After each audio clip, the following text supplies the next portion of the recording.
At the border of the central and northern portions of the Jin Empire laid a region that was ranked among the smallest in land of the 36 regions of the empire, but was also ranked the top 5 in terms of wealth. There were many fields and rivers amassing a great amount of wealth, and there were many large regions of spirit mountains as well. Mortals on those mountains would even commonly see immortals dressed in Taoist and Buddhist robes fly off into the horizon. Needless to say, Taoism and Buddhism were prevalent in the region, and their temples were profusely found throughout. Regardless of one's standing or wealth, they would always pay great respect to either of these schools. But in addition to these two prevalent schools, one could see the influence of many Confucian schools in the many cities and towns in the area. There were 39 of these Confucian schools, with one of the largest of these schools consisting of experts of Confucian teachings with many government officials in their ranks. On the other hand, the smallest of these schools only had ordinary Confucian instructors that could only explain the most basic aspects of Confucianism. If they felt that any of their disciples were outstanding, they would be recommended to a higher school, granting poorer disciples a good opportunity to advance. After all, Confucian scholars that graduate from a high-grade Confucian school were welcomed to the higher echelon of the Jin Empire. Confucian scholars that stem from the highest schools are even heavily recruited by nobility of all ranks. The Taichung Prefecture's capital city, Taichung City, was the location of one such of these prestigious Confucian academies. Although the city wasn't ranked amongst the best in the empire, it was one of the centers of commerce in the Nan province and was where the rich and powerful took residence.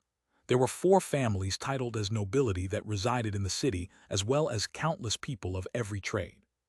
In the Taichung city's west side resided the Gan clan, a clan of particularly wealthy merchants. They possessed over 20 restaurants in their prefecture's cities. In smaller cities, they were hegemony of wealth, but in Taichung City, they were simply among the many elites that resided there. But even among the elite, the Gan clan did own a particularly large estate in the district where the wealthy resided and had over 40 servants in their employment. One day as the sun blazed at noon, a youth in Confucian robes slowly walked down a street. The young man appeared in his early 20s and wore a package on his back that was thickly wrapped in gray cloth and covered in dust. As he walked down the street, he repeatedly looked around and soon spotted the Gan clan's glossy gate. When he read the words Gan Estate, he unconsciously smiled. When he approached the gate, he examined it for a moment before pounding the iron door. Thud, thud, hurried footsteps arrived from the other side of the gate. The gate cracked open to a middle-aged man wearing servant robes who had a respectful expression on his face. When the servant saw the youth, his respectful expression suddenly froze before quickly fading away. He stood up straight and asked with a doubtful tone, "Who is your esteemed self looking for?" He then examined the youth as if trying to make out his origins. The youth cupped his hands in a salute and smiled. "Is this Uncle Gan Kai's residence?" After examining the quality of the youth's clothes, his original display of contempt had disappeared. Instead, he was now greatly alarmed after hearing Han Li speak, and he respectfully said, "Uncle Gan Kai. Gan Kai is the esteemed name of my master. Then young sir must be." "I am Han Li. Uncle Gan Kai is a distant relative of mine. I have made this trip to pay my respects to him." Han Li continued to smile as he spoke. It was now a year after he had cultivated in wholehearted seclusion. During this time, he drawn the aid of the heavenly corpse pearl and the Vajra relic to refine the first layer of the bright Jade arts. With that done, the roiling baleful chi was mostly calmed, much to Han Li's delight, but it still remained a priority for him to deal with.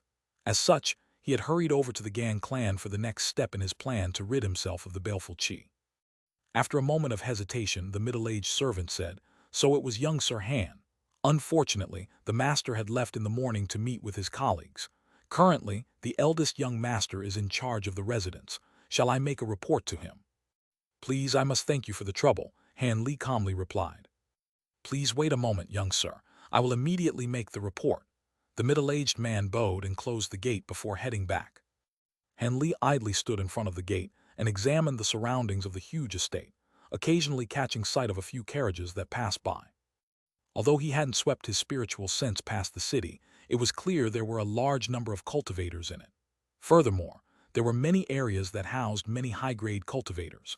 This was rather odd to him, as he couldn't fathom why these cultivators would have such a high interest in the mortal world. After the time it took to finish a cup of tea, the door creaked open to reveal an embroidered-robed youth with a refined appearance. Standing behind him was the servant from before. After the youth gave Han Li an appraising look, he courteously said, "You must be Sir Han. I am Gan Yu. I heard that you were a distant relative of the Gan clan. Although I've never heard of this before, I cannot forget my manners. If you'd like, will Sir Han like to follow me to the living room?" "So you're the son of Uncle Gan. Since you've given me the invitation, I will not refuse it." Without another thought, Han Li promptly agreed. With a faint smile, Gan Yu stepped to the side and welcomed Han Li inside. Then, the black gates silently closed. 2 hours later, the Gan clan master, a plump 50-year-old man wearing blue noble robes named Gan Kai, returned to the Gan estate by carriage. Gan Kai looked at the gatekeeper below the carriage and asked, "Has anything happened while I was away?" The middle-aged gatekeeper sincerely replied, "Lord, there is a young man surnamed Han that had arrived.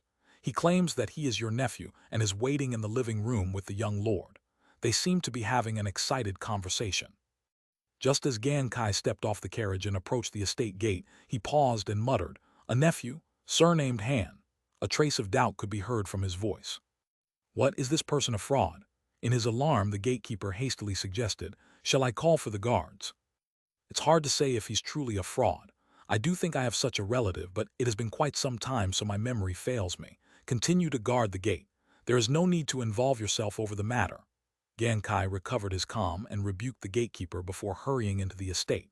Without even taking the time to change his clothes, he rushed into the main hall. Just as he entered the entrance of the main hall, he heard a cheerful and familiar voice speak. "I admire Brother Han's deep understanding of the Confucian teachings, but with regards to those great words, my understanding is that—" The voice clearly belonged to his eldest son, and he seemed to be excitedly conversing with the guest.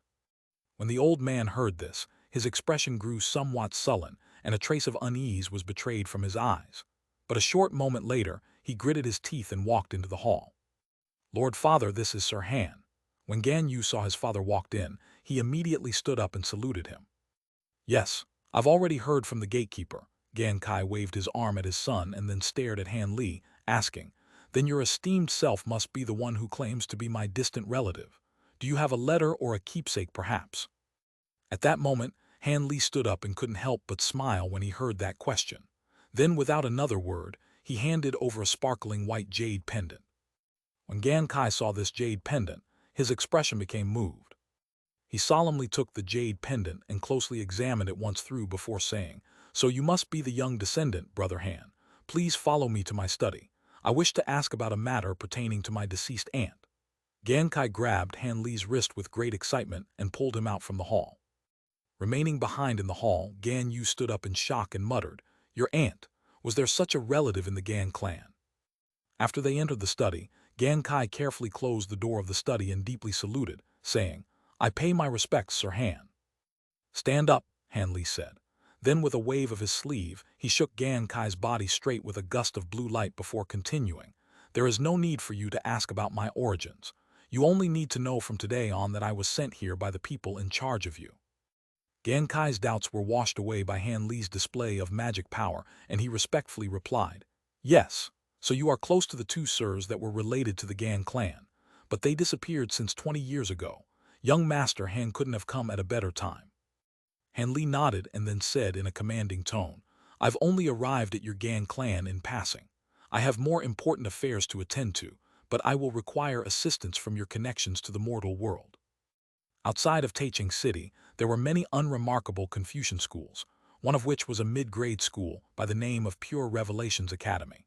If there was anything notable to say about it, it was that it was constructed on the renowned Jade-filled mountains.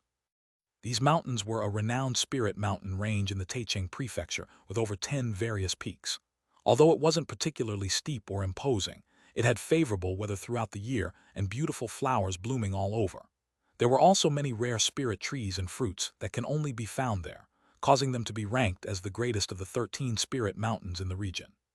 The Pure Revelations Academy was constructed on the Jade-filled Mountains, illusory cloud peak. The academy, which could hold over 1,000 people, was constructed across the entire upper half of the mountain. It is said that this academy didn't have the qualifications to establish themselves on such a famous mountain, as the other mountains were filled with famous and renowned temples that were clearly superior existences compared to it. But strangely enough, when the Pure Revelations Academy was constructed over 1,000 years ago, the Taoist temples in the vicinity hadn't opposed them in the slightest. Rather, the priests and monks would treat the students of the academy with great courtesy ever since its establishment, much to the astonishment of the locals.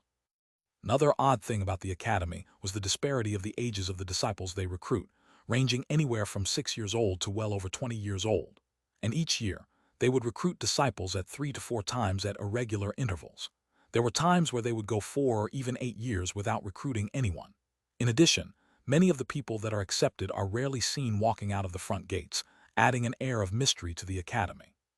Of course, these were only viewed as mysteries to the mortals that inhabited the bottom half of the mountain. Since they didn't know any better, they believed Pure Revelation's Academy to be completely unremarkable, as their name was hardly heard of throughout the region. One day, there were 2 people that were slowly climbing up Illusory Cloud Mountain. One of them was a middle-aged scholar with a dignified appearance, and the other was a scholar around the age of 20s who had somewhat tanned skin and a common appearance.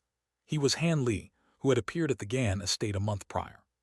The middle-aged scholar walked forward with fluttering sleeves, saying, "Esteemed nephew Han, the Pure Revelations Academy had finished recruiting disciples 2 months prior, but I heard from old fellow Gan that you've learned an assortment of Taoist techniques and know of the existence of cultivators.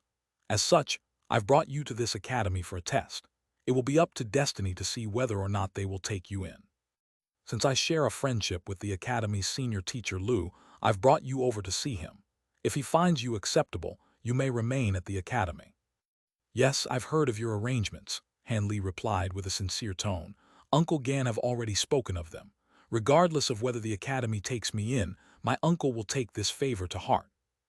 At that moment, Han Li's body released the aura of the 4th layer of qi condensation.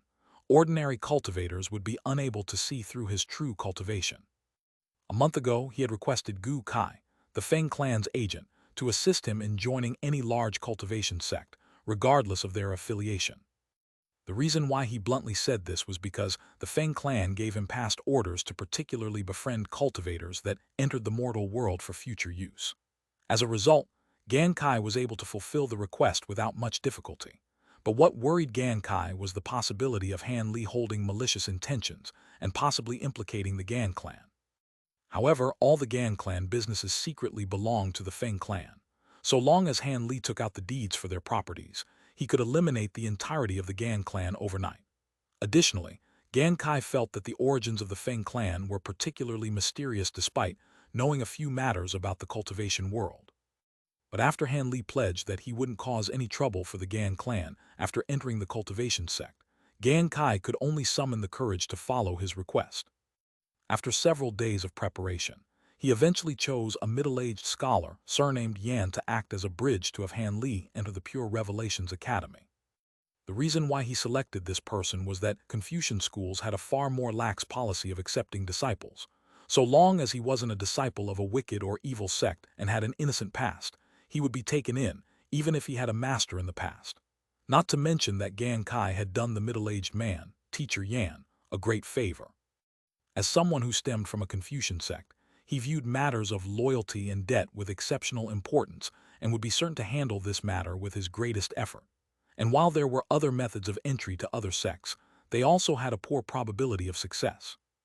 After all, great cultivation sects weren't as difficult to enter as they were in the heavenly south, but any low-grade vagrant cultivator wouldn't be allowed to be a disciple. When Han Li heard the name of Pure Revelations Academy, he asked about its location and stealthily flew off on his flying magic tool to take a look at the Jade-filled mountains, Spirit Vein. He was satisfied with what he found. Although the Spirit Vein couldn't compare to the Spirit Well objects in his cave residence in the heavenly south, it was far stronger than others' veins near Taiching City. As for the matter of Spirit Wells, if they were moved around too often without being placed on top of a Spirit Vein for a long period of time, they would gradually lose their spiritual nature. As such, he only carried 2 Spirit Wells on his body, but since he couldn't find even an unoccupied Spirit Vein in the Great Jin, he resorted to scheming to infiltrate into a large sect to cultivate. Under these conditions, Han Li assumed the identity of a distant relative of Gan Kai, a low-grade vagrant cultivator that only learned shallow magic techniques, but also one that yearned for the path of cultivation. He then relied on his uncle to see if he could aid him in entering a large sect for continued cultivation. Following that, Gan Kai found a famed instructor of a large Confucian school, a scholar surnamed Yan. He agreed, wishing to repay Gan Kai's past favor towards him, and brought Han Li to Pure Revelations Academy as a result. The middle-aged scholar, teacher Yan, sighed and said, "It seems Brother Gan values you quite greatly. But this is no surprise, as those with spirit roots are only found 1 in 10,000 people. It is only a pity that I don't have spirit roots either, or I would have also entered the Pure Revelations Academy in pursuit of the path of cultivation." Han Li smiled and tacitly remained silent. Afterwards, teacher Yan spoke no further and brought Han Li forward. As they traveled up the mountain, they were able to see a mountain peak in the sky. They also heard resonant and melodious bell rings that shook the spirit of those who heard it. Teacher Yan paused and turned to look the illusory cloud peak. He shook his head and muttered, "The treasure spirit temple's clear hum bell is a truly rare treasure, but it seems the senior monk in charge of the temple is rather excessive to strike it 3 times in a single day." A bright glint flickered from Han Li's eyes when he heard that there was a Buddhist sect on the mountain, and then wore a pensive expression. He soon realized that this so-called treasure was actually a top-grade magic tool, nothing that was particularly rare. He wrapped up his long sleeves and held them behind his back and proceeded to follow after teacher Yan. Soon, the two arrived at a platform at the center of the mountain, and then the scenery suddenly opened before them. They saw a verdant, lush, emerald-green forest of bamboo in front of them, with sightings of red and white buildings in the distance. There were also several white stone paths that led directly into the bamboo forest.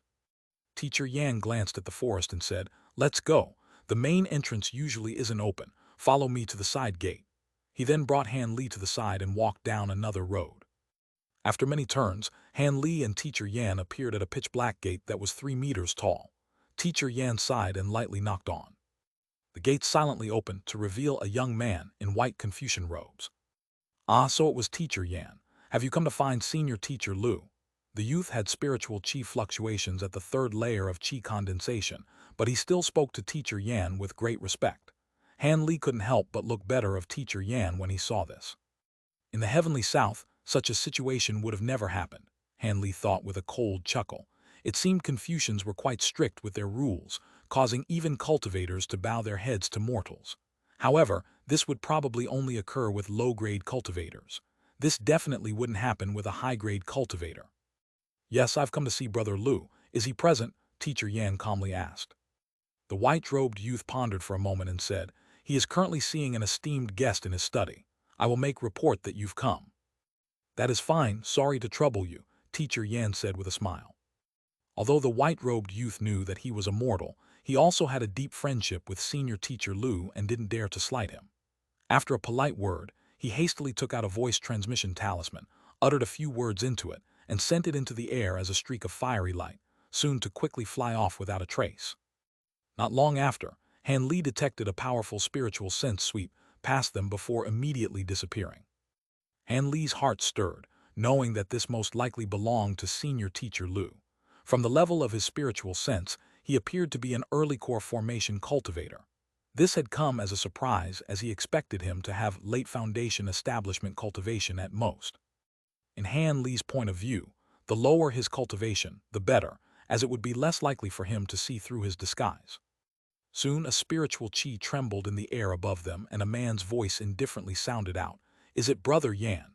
I am currently seeing a guest, but Brother Yan may as well come in. Oh, and you may bring that young friend of yours as well." When this was said, the white-robed youth led Teacher Yan and Han Li inside. After walking through a pathway for a short while, they passed through several courtyards where Han Li heard sounds of paper and flipping pages, exactly as one would hear of an ordinary academy. Although it was named as such, why would low-grade cultivators waste their time studying instead of cultivating qi? When the white-robed youth saw Han Li's surprise, he smiled and explained, "These are our lower academy disciples undergoing their noon studies. To enter the upper academy, one would not only require spirit roots but the cultivation of the noble spirit. After all, most Confucian techniques draw on the aid of noble spirit. The greater and firmer one's noble spirit, the farther one will reach in their cultivation, greatly expanding their future prospects." Since Teacher Yan had brought along a young cultivator with seemingly similar cultivation to his own, the white-robed youth decided to take the initiative to befriend him. "So it was like that," Han Li replied to this show of kindness with a smile. At that moment, the three were walking through an area filled with pavilions. After making several turns, they arrived at a small serene courtyard. The sounds of turning pages suddenly disappeared as soon as they walked inside, clearly a result of a soundproofing restriction. Teacher Yan didn't show the slightest difference when this occurred. He seemed to have been there before. As for the white-robed youth, he didn't dare to enter and had bid them farewell outside of the courtyard gate.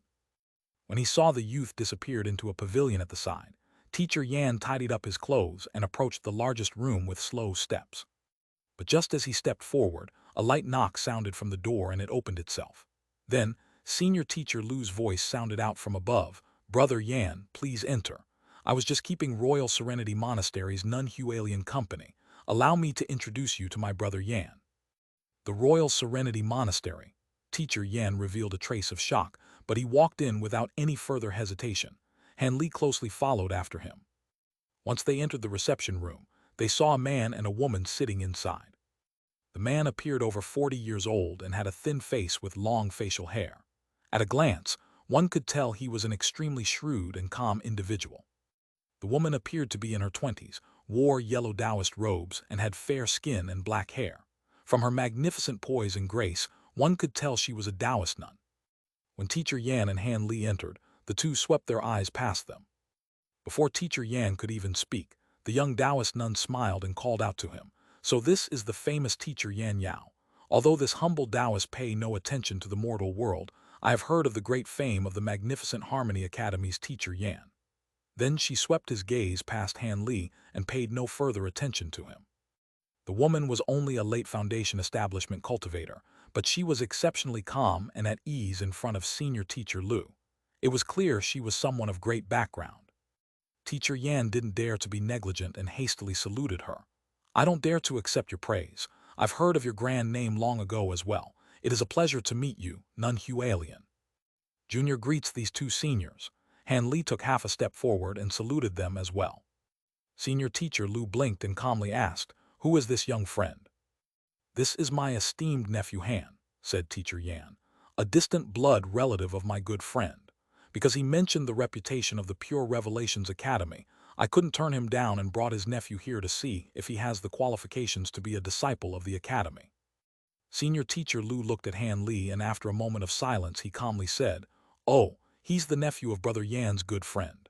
His spirit roots and aptitude seems ordinary. However, let's carefully examine his attributes. Young friend Han, come here."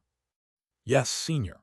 When Han Li heard this, he walked over without the slightest hesitation and allowed his wrist to enter the middle-aged man's cold grasp. With Han Li's vast spiritual sense, he had no fear of being seen through.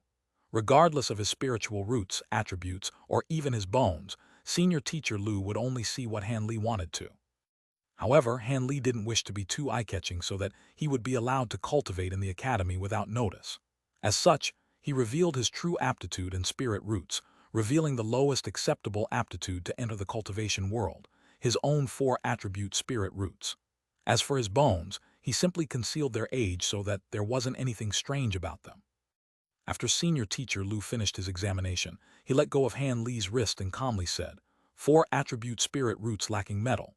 It will be quite difficult for him to enter the academy, but from the magic power on his body, it seems he's already cultivated a few low-grade magic techniques. Fortunately, he's cultivated a pure wood attribute cultivation art instead of a wicked devilish one. There will be no problems with this aspect. However, his age is rather large, and the possibility of reaching foundation establishment stage is next to nothing. It will be likely that he will only reach to the 8th layer of chi condensation in this lifetime. In that case, you may as well be a loose cultivator and allow yourself more freedom." Han Li drooped his head in a display of helplessly and said in a sincere tone, "This junior have heard this evaluation before from other seniors, but I believe that my effort will be able to overcome my deficiencies. I wish to give the path of cultivation a try." Senior Teacher Lu's expression stirred and took a look at Teacher Yan. He then nodded and said, "I have nothing to say in front of your unwavering will to tread the path of cultivation, but since you're a loose cultivator entering the sect, have you cultivated any various techniques you are skilled in?" When Han Li heard this, he was stunned. He didn't think that he would ask a chi condensation cultivator this question. Could it be that he was testing him on behalf of Teacher Yan? Han Li's thoughts quickly stirred and he replied without the slightest hesitation. This junior has touched upon the Tao of tool refinement. But with my cultivation and experience, I was only able to refine a few of the most basic tools. It can't be considered true tool refinement. Afterwards, Han Li displayed an embarrassed expression. Oh, you understand tool refinement. There are very few vagrant cultivators that have learned tool refinement techniques. After all, they consume much time to master. When the Taoist nun heard this, an odd expression appeared on her face. I acquired a tool refinement jade slip and casually practiced it. Han Li belittled his tool refinement techniques as much as he could. Simply mentioning this would greatly influence his odds of entering the sect, but showing true skill would just be asking for trouble. Also, there are far fewer people capable of pill refinement and spell formations compared to tool refinement.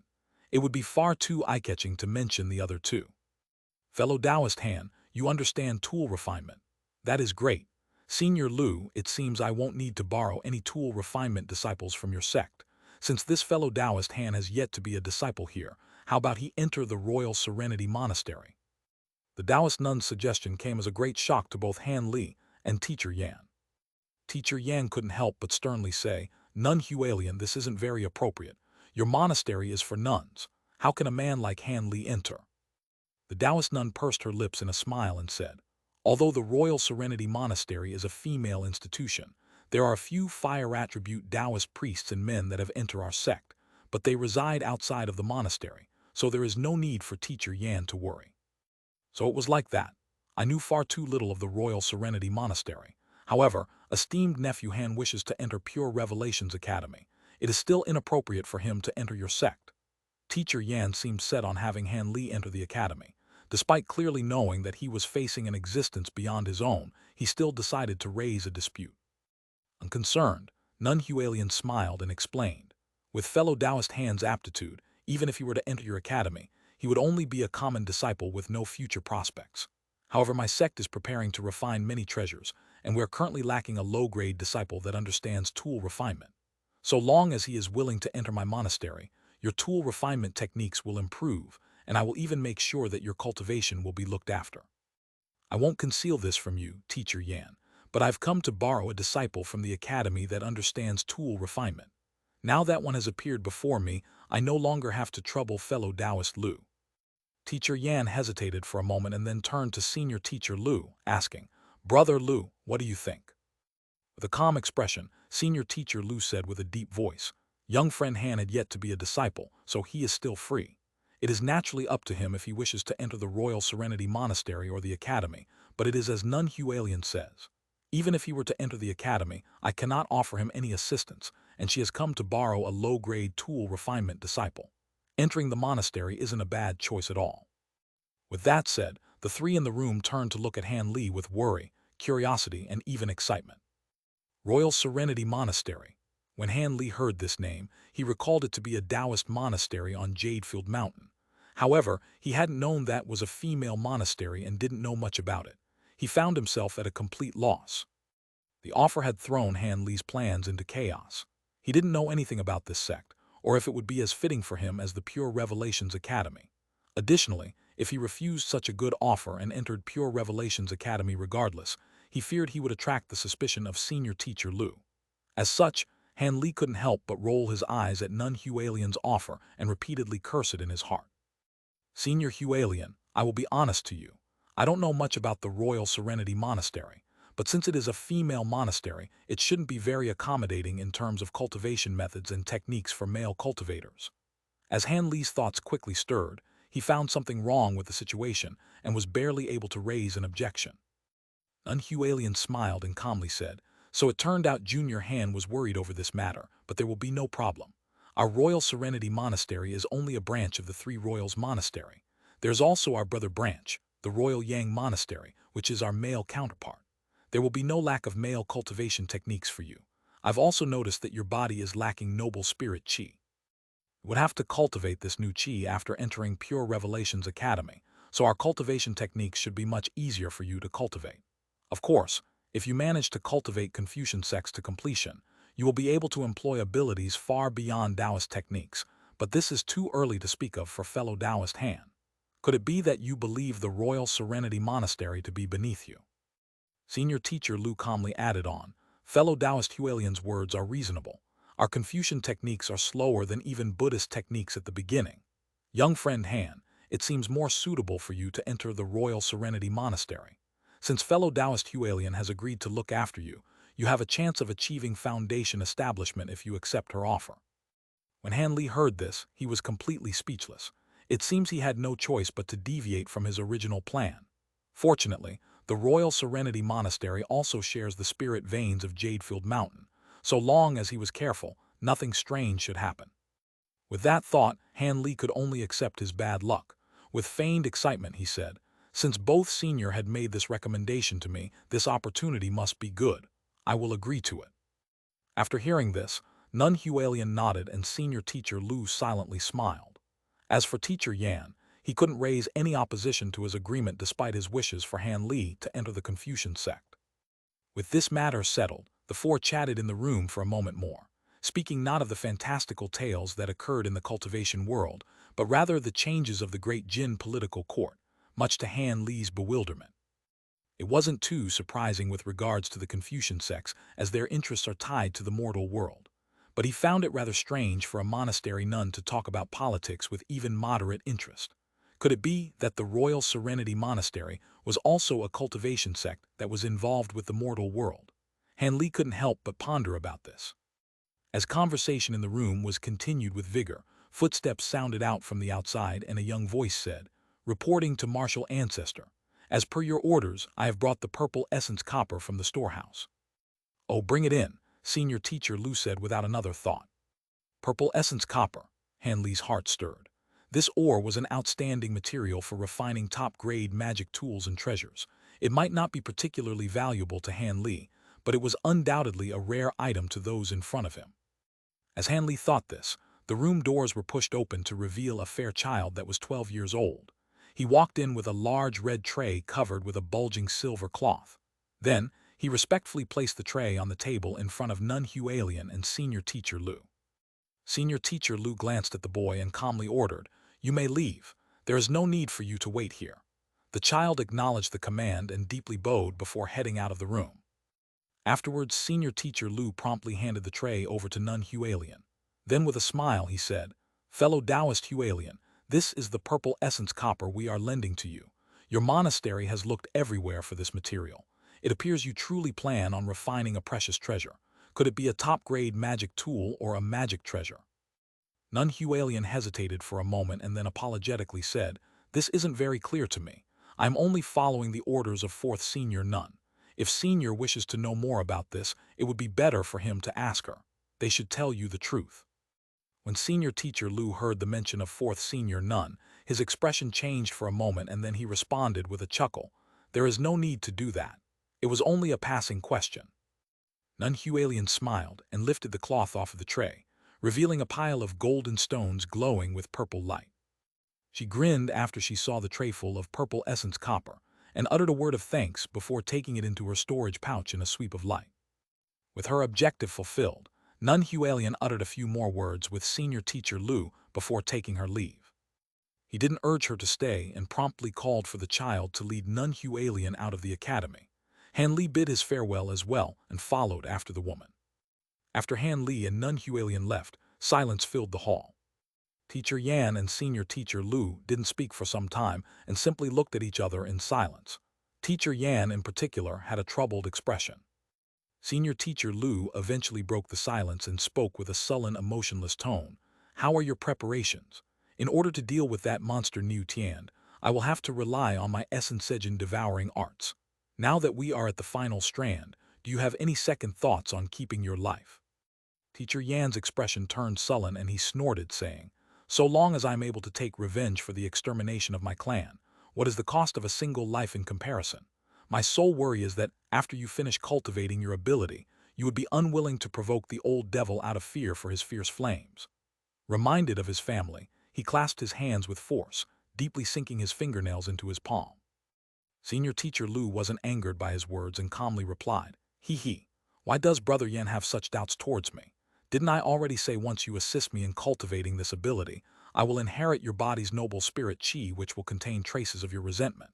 If I don't eliminate this Niu Tian, there will come a day I will no longer be able to use this qi. In order to make sure that I can still make use of it, I must eliminate him. Besides, does Brother Yan feel that there is anyone else that will assist you in killing this wretch, and someone that has no fear of retaliation from the Black Yang sect? Teacher Yan pondered for a moment, then saying, "You're right. Although I've strived to make friends with a few cultivators over the years, none of them have abilities or cultivation as vast as Brother Lu's, and only you are willing to assist me in getting revenge for the extermination of my family. It isn't that the others aren't capable, but that they're unwilling to provoke one of the 10 great devil Tao sects on the behalf of a mortal like me." Naturally, Senior Teacher Lu sighed, that Niu Tian is an external affairs enforcer of the Black Yang sect. How could a small sect dare to provoke them? Confucian sects like ours were always at odds with the devil Tao, so there is no fear of worsened relations. In a show of my sincerity, I have agreed to every one of your requests in the last 5 years. This clearly illustrates my kind intentions. Teacher Yan's expression turned icy, and he coldly stared at Senior Teacher Lu in silence. Seeing that Teacher Yan wouldn't yield, Senior Teacher Lu wryly smiled and helplessly said, "Fine, in order to set Brother Yan's heart at ease, I am willing to face the portrait of our noble sage and swear a heartlock oath. In the future, if I do not fulfill my oath, my noble spirit Qi won't progress in the slightest." Teacher Yan let out a long sigh and his brow twitched. Then, with a stiff expression, he said, "Good, that will do. Then don't hesitate to use this body to assist in your cultivation. It isn't that I can't trust Brother Lu, but as the sole surviving member of the Yan clan, I cannot help but be more cautious." Senior Teacher Lu waved his hand and calmly said, "I naturally understand why Brother Yan is being difficult. The cultivation arrangements will take place in 1 month. Please finish making your funeral arrangements before returning to the academy." Teacher Yan nodded, and the room sank into silence once more. Then he suddenly broke the silence and asked, "That's right. Why did that Royal Serenity Monastery nun had to take away Han Li? Could it be that the academy didn't wish for another tool refinement disciple?" Senior Teacher Lu casually smiled and said, "I was merely using the situation for my own benefit. The treasure that the Royal Serenity Monastery is refining should be quite important. They are lacking even subordinates to refine materials. Although our academy can lend low-grade tool refinement disciples to Royal Serenity Monastery, we will find it difficult as we don't know what they will be subject to." With the appearance of young friend Han, we were able to fulfill their request without troubling the sect. When Scholar Yan heard this, he calmly let the matter drop. If he felt truly ill over the matter, he would have pressed his friend further. Meanwhile, Nun Hualien was bringing Han Li along on a scarf magic tool. They were flying toward a shorter point of illusory cloud peak. Han Li and Nun Hualien were standing in a secret room filled with an assortment of materials. There was a red-faced early foundation establishment cultivator appraising Han Li with a tight frown. "This is Elder Wei, one of the 2 great tool refinement masters of our 3 royals monastery. You will be assisting Elder Wei for the time being and will hone your tool refinement technique in passing. Rest assured, we won't truly have you become a tool refinement master since we're lacking in resources to do so. It is only because we will soon refine an important treasure that we require a bit more assistance. So long as you perform well in these 3 or so years, I will reward you with medicine pills and personally provide you cultivation guidance. Naturally, I will not go back on my promise." Han Li didn't say anything further and only nodded in response. Elder Wei then said in an annoyed voice, "Fellow Taoist Hualien, does this martial nephew truly understand tool refinement? Isn't his age and cultivation too low? Didn't you say you went to Pure Revelations Academy to find a suitable assistant?"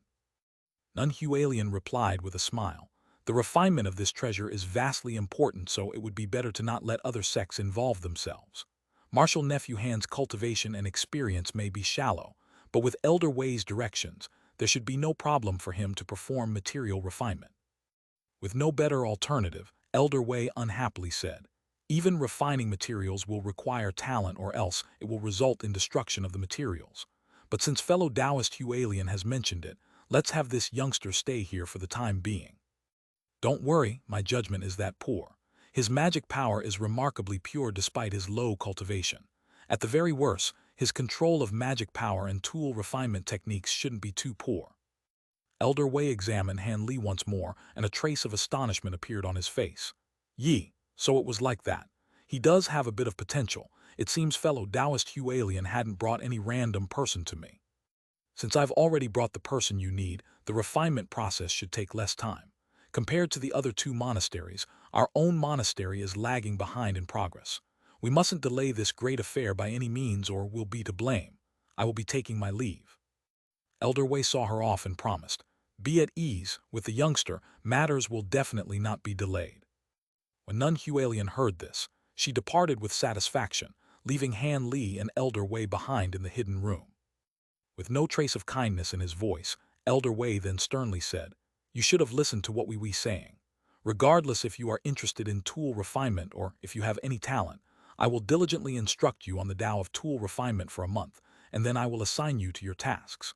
So long as you complete my assignments at the end of every month, you may use the rest of your time as you wish. But if you don't finish your assignments, I will send you away and find someone more appropriate to take your place in the tool refinement hall." "Yes, this disciple will strive his hardest," Han Li replied with a calm expression. Han Li's attitude was to Elder Wei's satisfaction. With a relaxed expression, he led Han Li out of the secret room and said, "Of course, being a disciple of our tool refinement hall isn't without its benefits. Not only does the hall have a few magic tools and earthfare reservoirs that can be used for free, but we also give our disciples more spirit stones at the end of the month than the other halls. Follow me and I'll introduce you to your fellow disciples. In the future, there will be a few materials that you will need to refine together with them." After Han Li was introduced to 3 other Qi condensation cultivators, he was arranged a residence in passing. Then, Han Li's cultivation in the Royal Serenity Monastery had begun. The so-called Tool Refinement Hall was located at the middle portion below the monastery's peak and was a courtyard completely separated from the main monastery. There weren't many buildings. Apart from the Earthfare Hall and several buildings for tool refinement, there wasn't much else to speak of. The hall's disciples are even required to live in nearby caves. Apart from the 4 lower-grade tool refinement disciples that included Han Li, there were 2 middle-aged cultivators at the 8th and 9th layer of Qi condensation that acted as Elder Wei's assistants. Given that there were only 7 people in the entire tool refinement hall, the small space that it occupied was more than enough. Day to day, many male and female disciples of Royal Serenity Monastery would arrive to either rent a magic tool or directly request the hall to refine various magic tools. And since it was a female monastery, a vast majority of the disciples were female, but not all of them were nuns. There were quite a few young women that had gorgeous appearances that suggested they came from wealthy backgrounds.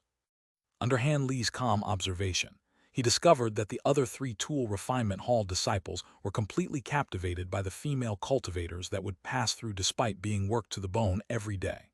But since their cultivation had been struck at a standstill, they knew that they would only be able to curry favor by refining magic tools. The few male disciples that would stop by were much like the tool refinement disciples. They were disciples that lived outside the monastery and were responsible for researching spell formations, refining medicine pills, and other such tasks. As for the female disciples, they were wholeheartedly focused on cultivation. Han Li inwardly disapproved these circumstances, but he wasn't about to meddle in these affairs. Furthermore, the other 3 disciples were in charge of looking after the other disciples. As for Han Li, he was focused on learning how to refine and purify materials. Every day, Elder Wei would spend 2 hours imparting a few tool refinement basics and would even personally give Han Li a demonstration. With Han Li's original knowledge in cultivation, he didn't believe he had anything to learn from a foundation establishment tool refinement master. But in a few days, he was given quite the shock.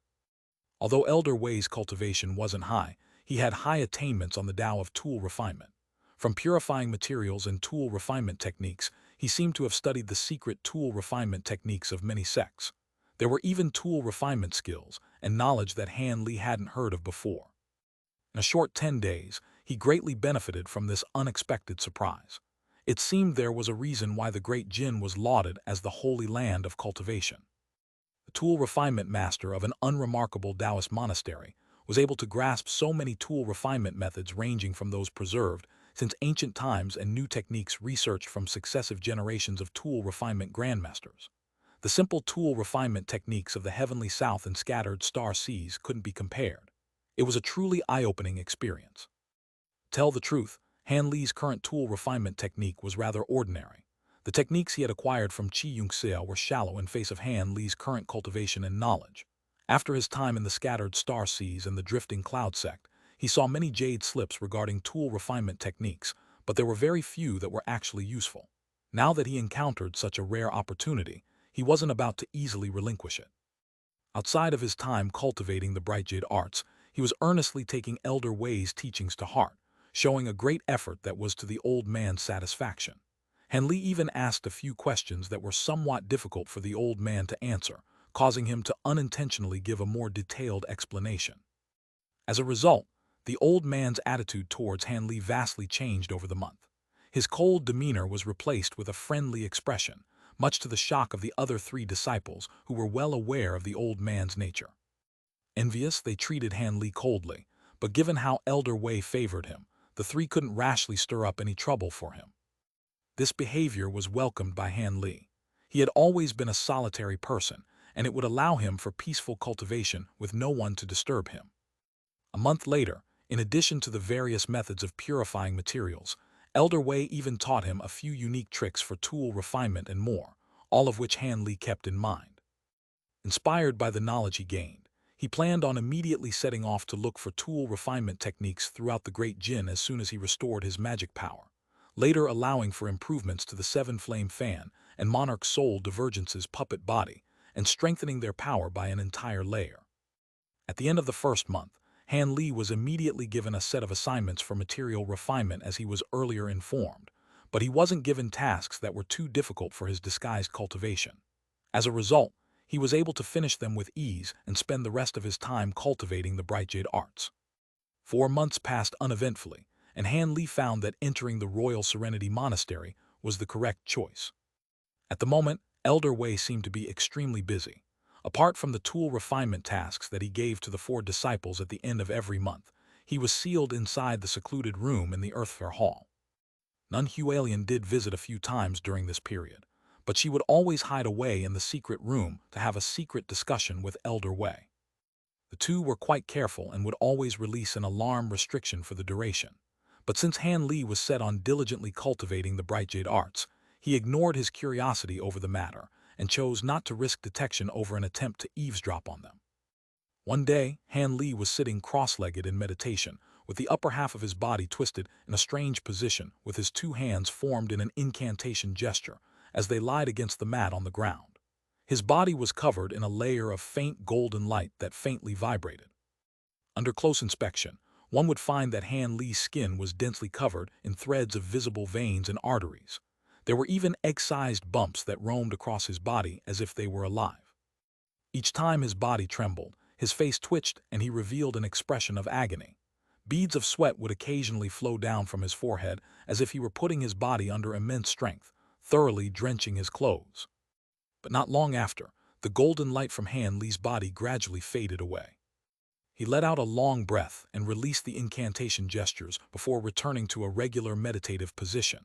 At that moment, the oddities on his body quickly disappeared, and it returned to normal in the blink of an eye. Xianxia was a qi condensation cultivator that was introduced in Chapter 277. Hanley later acquired his tool refinement experiences and avenged his death. As Hanley felt the intense scorching heat slowly fading away from his body, he opened his eyes and his face revealed a pensive expression. The Bright Jade arts was beyond overbearing. Despite having gone through the process of condensing a nascent soul and purifying his body, he was barely able to tolerate the agony of tempering his body, much to his bewilderment. "Senior, is there truly no problem with cultivating the Bright Jade arts?" Hanley asked Monarch Soul Divergence with a worried tone. "I'm cultivating only the 2nd layer, and it is incredibly painful. I can't believe those bald Buddhists all waited until they were at late nascent soul stage before they started cultivating this technique. Their lifespans would have reached their end if they cultivated this technique to completion. And how could core formation cultivators endure such anguish? The pain doesn't solely affect the body, but it can clearly be felt by their spiritual sense." Monarch Soul Divergence lazily replied, "Is there anything strange?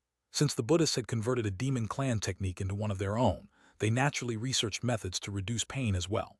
After all, Buddhist techniques were originally meant for those that adept in pain tolerance and perseverance, and with the additional willpower of a cultivator, it is possible to practice the Bright Jade arts. As for why this technique is so overbearing, it may only be that way for humans." This technique was originally meant for demons and elder devils, and given how strong their bodies are, the pain shouldn't be much to them. Han Li frowned and bitterly smiled. That explains it.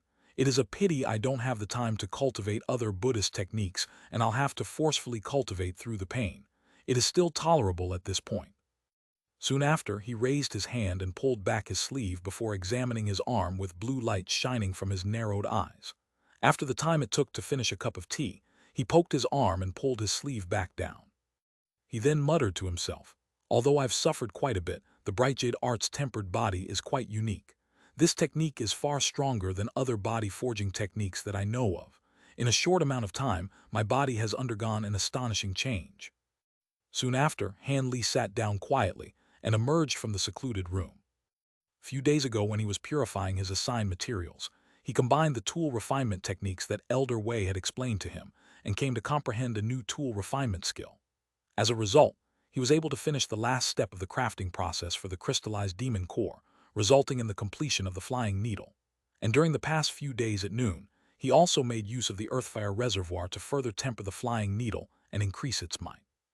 Just as he was approaching the earthfire reservoir for another round of tempering, he suddenly heard the sounds of the march in the direction of the main gate. Han Li couldn't help but look in the direction of the sound. He saw a group of 9 young cultivators with the other 3 Tool Refinement Hall disciples showing them in. The one in charge of the group was a young woman in emerald palace robes. She had a beautiful appearance and an unordinary temperament, but her eyes were filled with curiosity. Contrary to their age, these young cultivators possessed high cultivation for their age, at the 8th and 9th layers of chi condensation. The woman in palace robes possessed the highest cultivation of them, at the 10th layer of chi condensation. After Han Li swept his gaze past them, he recognized that their identities were sure to be high, as each of them wore bulging storage pouches at their waist. There were even 3 of them with spirit beast pouches at their waist. As for the 3 Tool Refinement Hall disciples that were guiding them, they all wore a smile on their faces and appeared to be carefully fawning over the group as if in fear that they would offend them. And Li blinked and promptly turned around, pretending not to see them as he made his way to the Earthfire Hall. But as it so happened, the tallest of the 3 Tool Refinement Hall disciples happened to see him and loudly shouted out, "Junior Marshal Brother Han, come over here and help us. County Lord Luxiu wants a magic tool refined. There are a few materials that must be specially refined. This is a task that was personally brought by the 4th Monastery Lord herself. We cannot delay." County Lord, 4th Monastery Lord.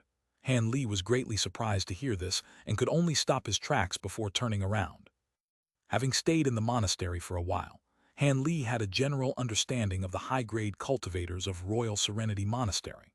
The monastery had 4 lords at core formation cultivation, and it was reportedly said that the sole nascent soul cultivator of the monastery resided in the monastery's clear heaven courtyard. Although the 4 monastery lords had reached core formation stage at a rather late age, it is said that their techniques were rather peculiar, and the abilities of the 4th monastery lord were the most famous of the 4, and she was known throughout the entire region. Senior teacher Lu of Pure Revelations Academy even had revealed shock at the mere mention of her name. But as each of these monastery lords were of high status, Han Li hadn't had the opportunity to see even one of them. Han Li walked over and gave the group of cultivators an appraising look before calmly saying, "Since it is the 4th Monastery Lord's orders, we must provide our assistance." When the group saw that Han Li's cultivation appeared to be only at the 4th layer of chi condensation, they looked at him with disdain. A blue-robed man from the group then bluntly said, "Are you able to refine the materials? Isn't your cultivation too lacking? The County Lord requires a very rare material to be refinement, bloodline silver. If the material is ruined, will you take responsibility?" County Lord Luxiu pursed her lips in a smile, but her eyes flickered with a bit of doubt. Han Li was unflustered by his remark and replied with a smile, "Bloodline silver is a truly rare material. I'm not confident in successfully refining it either, so it would be better for you to find someone more qualified." When the group heard this, they were at a loss of what to say. Eventually, a handsome man from the group recovered his wits and disdainfully snorted. "They said there was a formidable tool refinement master here. Why won't he come out and refine the materials for the County Lord?" Marshal Senior Wei is occupied with refining an important treasure and has already spent several days in sealed seclusion. I'm afraid that he will not be coming out. One of the 3 Tool Refinement Hall disciples answered.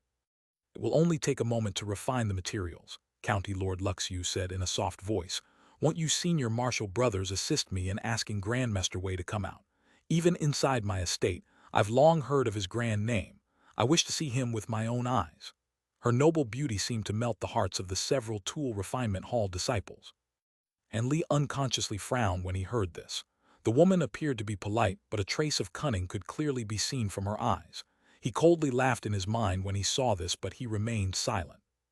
The three men had lost their calm when they heard the woman's soft voice, and were enticed into agreeing. Han Li inwardly sighed when he heard this. If he remembered correctly, Elder Wei clearly stated to them that unless the matter was important, he and his two assistants were not to be disturbed in their secluded room. And given that the matter was material refinement, whoever would go to mention this to Elder Wei was sure to suffer. As expected, the disciple that went into the Earthfare Hall ran out with a pale complexion a short moment later. When he returned, he forced a smile and said, "County Lord, Marshal Senior Wei truly cannot attend to you. It would be better for Junior Marshal Brother Han to give it a try. Since the Royal Serenity Monastery's Tool Refinement Hall is so famous, why can't you three refine the materials for the County Lord?" This time, a different young woman from the group asked this with a smile. Her looks were above average, and she had a small beauty mark at the side of her mouth. The three disciples exchanged an embarrassed glance, and the tallest one then helplessly explained, "I won't conceal this from young Miss Mingju. If it were ordinary materials, we would be able to refine them. But for materials as special as bloodline silver, only Junior Marshal Brother Han was taught the refinement process by Marshal Senior Wei. Our main knowledge is only to refine common magic tools." County Lord Luxiu's bright eyes blinked, and she gave Han Li an understanding smile. "That will be a bit troublesome. We were brought here by Lady Yuju and can't stay for long. If I miss this opportunity, who knows when I'll be able to next find a tool refinement master capable of refining bloodline silver. It seems I will have to trouble this senior marshal brother for assistance." "All right, so long as the county lord is willing to take the risk, I will try my best," Han Li calmly said. She answered with a slight smile, "That is no matter. Please strive your hardest to refine it. If it fails, it won't be too bad. It'll just be a missed opportunity. I'll find some again later." Han Li nodded upon hearing this, but after glancing at the group of people in front of him, he frowned and said, "When I refine materials, I can't have a large number of people observing me or I will be distracted." The county lord casually replied, "That's fine. When the time comes, only I will be with you. The others will wait outside, or perhaps they'll have these three senior marshal brothers give them a tour of the area." Although her followers appeared unwilling, they raised no words of objections. Han Li then wasted no further words and led the way towards the Earthfare Hall. The girl then signaled her group to remain in place with her eyes. The Earthfare Hall was the most important structure of the Tool Refinement Hall. Although it only spanned a little over 300 meters wide, it was 3 stories tall. The top floor was the storage area for materials. The second floor was where one could directly use earthfire to refine materials and refine low-grade spirit stools. And the bottom floor was 100 meters pit into the ground where high-grade magic tools were refined with the assistance of earthfire essence. Han Li often used a secluded room on the second floor to refine materials and brought County Lord Luxiu there to refine her bloodline silver. It was slightly cluttered, so he set off on tidying it up when they arrived. "This is where Senior Marshal Brother Han refined materials." County Lord Luxiu curiously looked around the room and particularly focused her attention at the large cauldron and the 8 gourd magic tools that were scattered around it. It appeared this was the first time she saw a tool refinement site. "What, has the county lord never seen magic tools refined before?" Han Li asked with a slight frown. She reached out to touch the handle of the cauldron and said, "Ever since I was young, I've followed Aunt Yu in cultivation and haven't had the time to learn about tool refinement. I usually remain in the estate to cultivate." Han Li glanced at the ashes in the cauldron and casually asked, "You cultivated in your estate. Could it be the Yu estate is located above a spirit vein?" The woman yelped in surprise and then curled her lips in a smile. "Could it be that Senior Marshal Brother didn't know who I was? You truly don't know the royal clan that I claim my status as a county lord." Han Li's heart stirred and he chuckled, saying, "I am quite ignorant and am unsure of your identity." "You're ignorant? Hee, that's great. There is no need for me to act as my position of county lord. To tell the truth, I only have distant relation to the Great Jin's royal family, but I've never seen the face of the Emperor of the Great Jin. I've always remained in cultivation with my master and have never visited the royal mansion. A trace of happiness flashed across the young woman's face, and her attitude quickly changed from the graceful poise of a noblewoman to a strangely spirited young woman. Your royalty, Han Li's expression changed in surprise.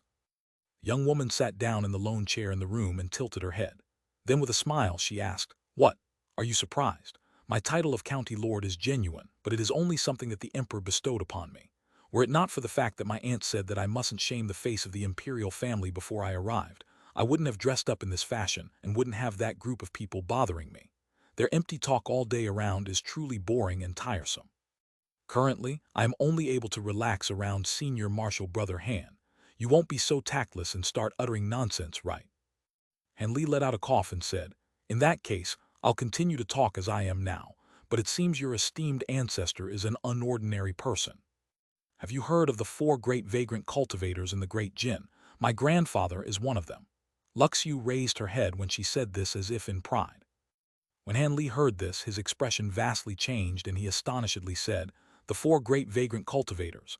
Despite my ignorance, even I've heard of their fame. So it turned out the county lord is even more of an important person. I've been truly disrespectful. That identity is no lesser than your title as county lord. Your future prospects are boundless." He had heard of the 4 great vagrant cultivators from Cao Mengrong. They were at late and mid-nascent soul stage, and each of them had abilities that far exceeded common nascent soul cultivators. "Yes, that's right. Everyone knows of my ancestor's name. I believe that's the way others should think of me." Luxiu bluntly accepted Han Li's praise. Han Li stroked his nose and felt a bit of a headache. He paid no further attention to the woman and then struck the large cauldron with several spell seals. The cauldron began to roil and glow with light. The young woman didn't conceal her curiosity and glanced at the shining pitch-black stone with bright eyes, paying particular attention to Han Li's actions. Once the cauldron was fully activated, he turned to Luxiu and said, "Take out the material." "Here," the young woman blinked and said with a smile, "I'll just tell you now that there is no need to speak politely in front of others. If Senior Marshal Brother truly fails and ruins this difficultly acquired material, you will have to compensate me." Afterwards, she took out a fist-sized rock and handed it over to Han Li. The rock was sparkling silver, but it was mixed with countless threads of crimson.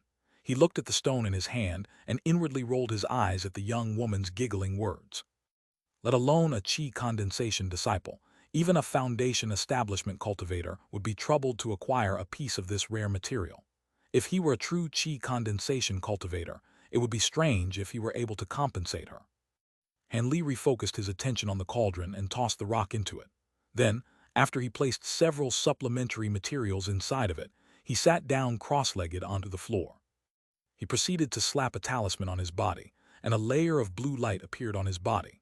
Following an incantation, the 8 gourd magic tools on the ground began to brightly shine with light and release 8 streams of scarlet flame onto the lower half of the cauldron. The temperature in the room began to suddenly rise. As Han Li was occupied with refining the blood-veined silver, an old Taoist nun and a middle-aged woman were having a discussion in a secluded building at the top of the mountain. With a grave expression, the Taoist nun said, "We don't have much more time.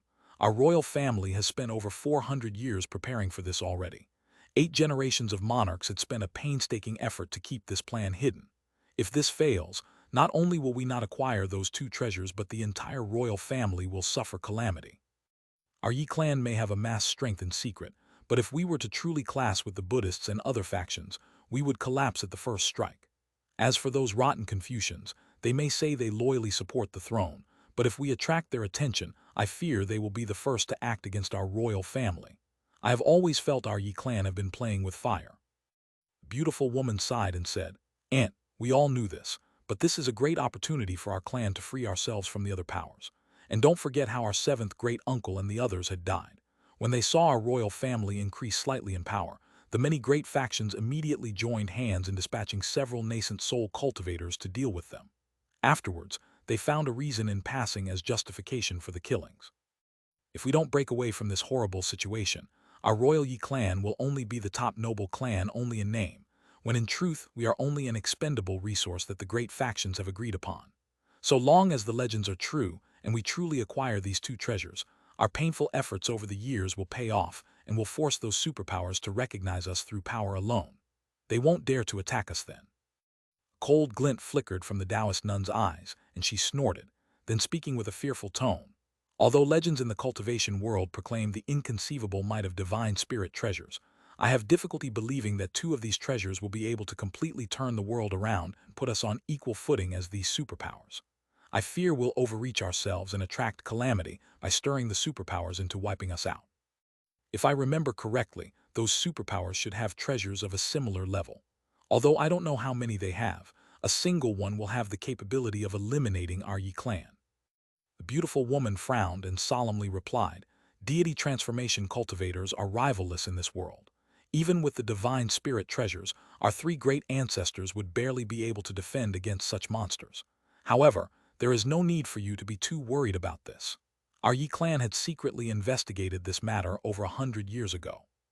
After much analysis, assuming the lifespan of those monsters are 1,000 years greater than a nascent soul cultivator, there have only been a few cultivators capable of reaching deity transformation stage in the last 2,000 years. A small portion of them may have succeeded, and most of them should have ascended to the spirit realm, leaving only 2 or 3 in the mortal realm at most. Furthermore, these people must be paying an enormous cost to remain in the mortal realm. Not only are their movements restricted and cannot easily take action, but their cultivation should be forcefully suppressed to the late nascent soul stage as well. Furthermore, those monsters most likely won't have any interest in taking action over the rise of a faction." The Taoist nun's expression turned particularly more gloomy when she heard this. "How can you know of this? Don't tell me this is information that you've acquired from conjecture and a few questions. Over the years, countless cultivators attempted to find out about the secret information of cultivators remaining in the mortal realm after achieving deity transformation, but all of them failed. How can you clearly understand this knowledge after only 100 years? Is your confidence an attempt to trick me, or is there something that you aren't mentioning?"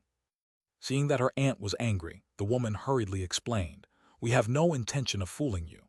Although this information isn't something that our Yi clan had researched, it is something that we acquired from an elder we recently recruited. His information was a complete match for clues that we collected, so it is fair to say that our Yi clan had managed to properly investigate the matter." "Elder? When has the Yi clan acquired another elder? Is he a vagrant cultivator or someone from a small sect? Won't there be a problem?" The Taoist nun quickly asked several questions in her alarm. "Don't worry, Aunt. This person isn't a cultivator from the Great Jinn but a vagrant cultivator from the soaring sky plains. Their abilities are quite impressive, and we've already investigated this person's background and have found nothing wrong. They had offended the soaring sky temple and had to flee. Our clan had yet to reveal this matter to them." "Oh, that's quite good. Although I disapprove of your follow-up plans, the elders have already set the plan into motion. Those 2 divine spirit treasures must be acquired. We can only worry about what will happen afterwards and play it by ear, but you'll have to be careful from now on. Those superpowers have spies everywhere and our large movements are bound to attract their attention. We mustn't leak any information," the Taoist nun warned. The beautiful woman bitterly smiled and helplessly said, "We fear we've already aroused the suspicion of a few perceptive individuals. Over the past few days, the superpowers have dispatched many additional cultivators to bolster their ranks at the capital city." The Taoist nun's expression sank and she asked, "Were there any nascent soul cultivators among them?" "No, but the cultivators they sent were all at core formation stage. There are the same number of nascent soul cultivators watching over the capital city." "That will be fine," the old Taoist nun slowly said. "It seems they are only somewhat suspicious, and they haven't truly sensed anything. Ever since the Three Royals Monastery released information that it wished to refine an important treasure, it attracted much attention that would have otherwise put pressure on your side."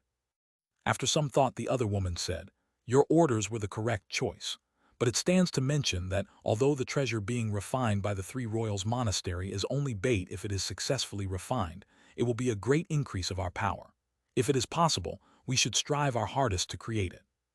"I am well aware," the Taoist nun said.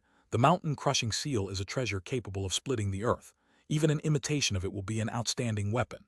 If we manage to successfully refine it, it will be the equivalent of having another late nascent soul cultivator in our ranks.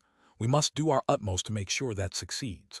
On the other hand, I heard that your second uncle said that he wanted to recruit a few powerful vagrant cultivators. How is that going?" "He has set himself on recruiting vagrant cultivators for quite a while. 2 of the 4 great vagrant cultivators have already entered the service of the royal family. As for the other 2, they were too difficult to find, so they will be impossible to recruit. However, Luminous West Mountain's Ghost Monarch and the Myriad Demon Valley's Deputy Valley Lord Xiang are also willing to stand with us to escape the superpower's control. They should lend us a hand when the time comes. There are also small sects that have displayed goodwill to us as well. Afterwards, the old Taoist nun and the beautiful woman continued their detailed discussions as time slowly passed by. Inside the Earthfare Hall, County Lord Luxiu was staring wide-eyed at an egg-sized piece of silver that was wrapped in interweaving silver and crimson light. She wore an expression of delight. The woman fiddled with the material in her hand and spoke to Han Li with a smile. "Senior Marshal Brother Han, I didn't expect you'd be able to truly refine the blood-vein silver, and at such high purity. Elder Wei must be quite accomplished to have a disciple as skilled as yourself. I ran across to the tool refinement rooms of many market cities, but none of their tool refinement masters were confident in their ability to refine this material properly." And Li replied with a faint smile, "Marshal Senior Wei's tool refinement techniques aren't comparable to those of common tool refinement masters. Furthermore, I am not Marshal Senior Wei's disciple, but a temporary helper for the tool refinement hall. When the time comes, I will want to wholeheartedly focus on cultivation. My current tool refinement techniques are something that I only simply learned in passing." When the young woman heard Han Li, a sad expression appeared on her face. "Is that so? What a waste. You have so much talent for tool refinement since you were able to purify blood-vein silver. Since I've finished refining the County Lord's blood-vein silver, I now have other important matters to attend to and cannot continue to keep your company." Just as Han Li began to tidy up the tool refinement magic tools in the room, he suddenly heard Luxiu say, "Please wait." She put away the blood-vein silver and beamingly smiled. "Could it be that I am so ugly that my appearance is forcing you to leave? And who said I only had that to refine? I still have other materials that must be dealt with. I didn't know how skilled Senior Marshal Brother was, and I didn't dare to take them out. I now am completely confident in your skills." Afterwards, she took out a foot-long jade box and handed it over to Han Li. He then felt his head ache. He weighed the jade box in his hand but didn't open it. Then, with a bitter expression, he said, "There are still more materials. The County Lord overestimates me. At my current cultivation, I've already exhausted my strength refining just the blood-vein silver. I will not be able to refine any further materials." So it was like that. Your magic power is too shallow. However, this item doesn't need to be purified. I only want you to help me in dealing with the material and reduce the decay of its spiritual nature. I must tell you that you can't speak of it after I show it to you. It is something that I acquired with great difficulty, and I reckon there are few such of its kind in the world. What item can be so rare? In Han Li's astonishment, he glanced at the jade box in his hand and curiously opened it. As soon as he opened the lid, a blinding red light suddenly shined out from it, blinding him. In his alarm, blue light shined from his eyes as he unconsciously activated the Brightside Spirit Eyes. This is." Both Han Li and the young woman shouted out at the same time in astonishment. The box had a translucent plume feather that was a half-foot long. It sparked with red light as if it was made from flames. "The plume of a vast yang bird. But this is quite different," Han Li muttered to himself as he stared at the box's contents. "What is a vast yang bird? This is the plume of a black phoenix. When my grandfather brought me across the sea to visit a powerful senior, I took advantage of the moment his spirit bird was asleep to secretly pick its feather. That stupid bird was dead asleep and didn't notice in the slightest. That's right, what's with your eyes? They had glowed with blue light. It's very interesting. Is it a magic technique?" She then stared at Han Li's eyes, hoping that she would recognize something. But Han Li felt that something was off and had already cancelled the Brightside Spirit Eyes, preventing her from making anything out. At that moment, he was staring at the plume feather and was having a discussion with Monarch Soul Divergence using his spiritual sense. The plume of a black phoenix, isn't it a fire attribute spirit bird that was equivalent to the vast yang bird? Could it serve as a replacement? Han Li solemnly asked. The black phoenix is only a divergence of the flame phoenix. The bird may have a bloodline that descended from antiquity and possesses amazing abilities, but it is unfortunate that the two materials are not interchangeable. With some modifications, we can add in this plume and raise the power of the simplified seven-flame fan by an entire level. However, the spiritual nature of this feather has been greatly decayed. It is no longer a suitable material, Monarch Soul Divergence said with disappointment. Then with a baffled tone he added, "But I find this quite impressive. When I toured the Great Jinn in the past, I've never heard of any eccentrics raising this bird. So it was like that. When Han Li heard this, he felt greatly disappointed. At that moment, Luxu was looking at him with an impatient expression. She was greatly curious about the blue light that Han Li released from his eyes. When he saw her expression, he rubbed his nose and wryly smiled in his heart. With a calm expression, he then slowly replied, "The reason why my eyes shine with light is because I use spirit water to cleanse them. This method only grants my eyes slight spiritual sight. It is only a minor art for low-grade cultivators like me." Luxu's spirits were roused and eagerly asked, "What spirit water did you use to cleanse your eyes? Do you have more? Can you give me some?" "The spirit water is only effective if it is used immediately after refinement. I've already used all that water I had. I fear I must disappoint you," he said with a regretful expression. The young woman blinked and pouted, displaying her doubt as she said, "Senior Marshal Brother Han, are you telling the truth? Don't think that you can lie to me because I'm young." Han Li dryly laughed and then slowly said, "All of my words are true. I don't dare to deceive you, County Lord. However, I do have something else that might interest you." The young woman was stunned when she heard Han Li's words and suddenly thought of something. With a crafty smile, she asked, "What will you trade for it? Don't tell me that you have eyes on my black phoenix plume." Han Li closed the lid on the box and wryly smiled. County Lord Luxu must be joking. How could a mere chi condensation cultivator dare to covet such a treasure? I merely wish for you to confirm something. The woman smiled and waved her arm in a bold display. "Confirm something? That's easy. There is no need to trade. If you help me deal with the black phoenix plume, I will answer your questions the best I can." After some thought, Han Li nodded and said, "All right, let's do as you say." 2 hours later, Luxu emerged from the hall and was met by her entourage, who had been impatiently waiting outside the hall. The 3 tool refinement disciples were sincerely waiting at the side, not daring to neglect them, as the young cultivators of the entourage came from exceptionally high backgrounds.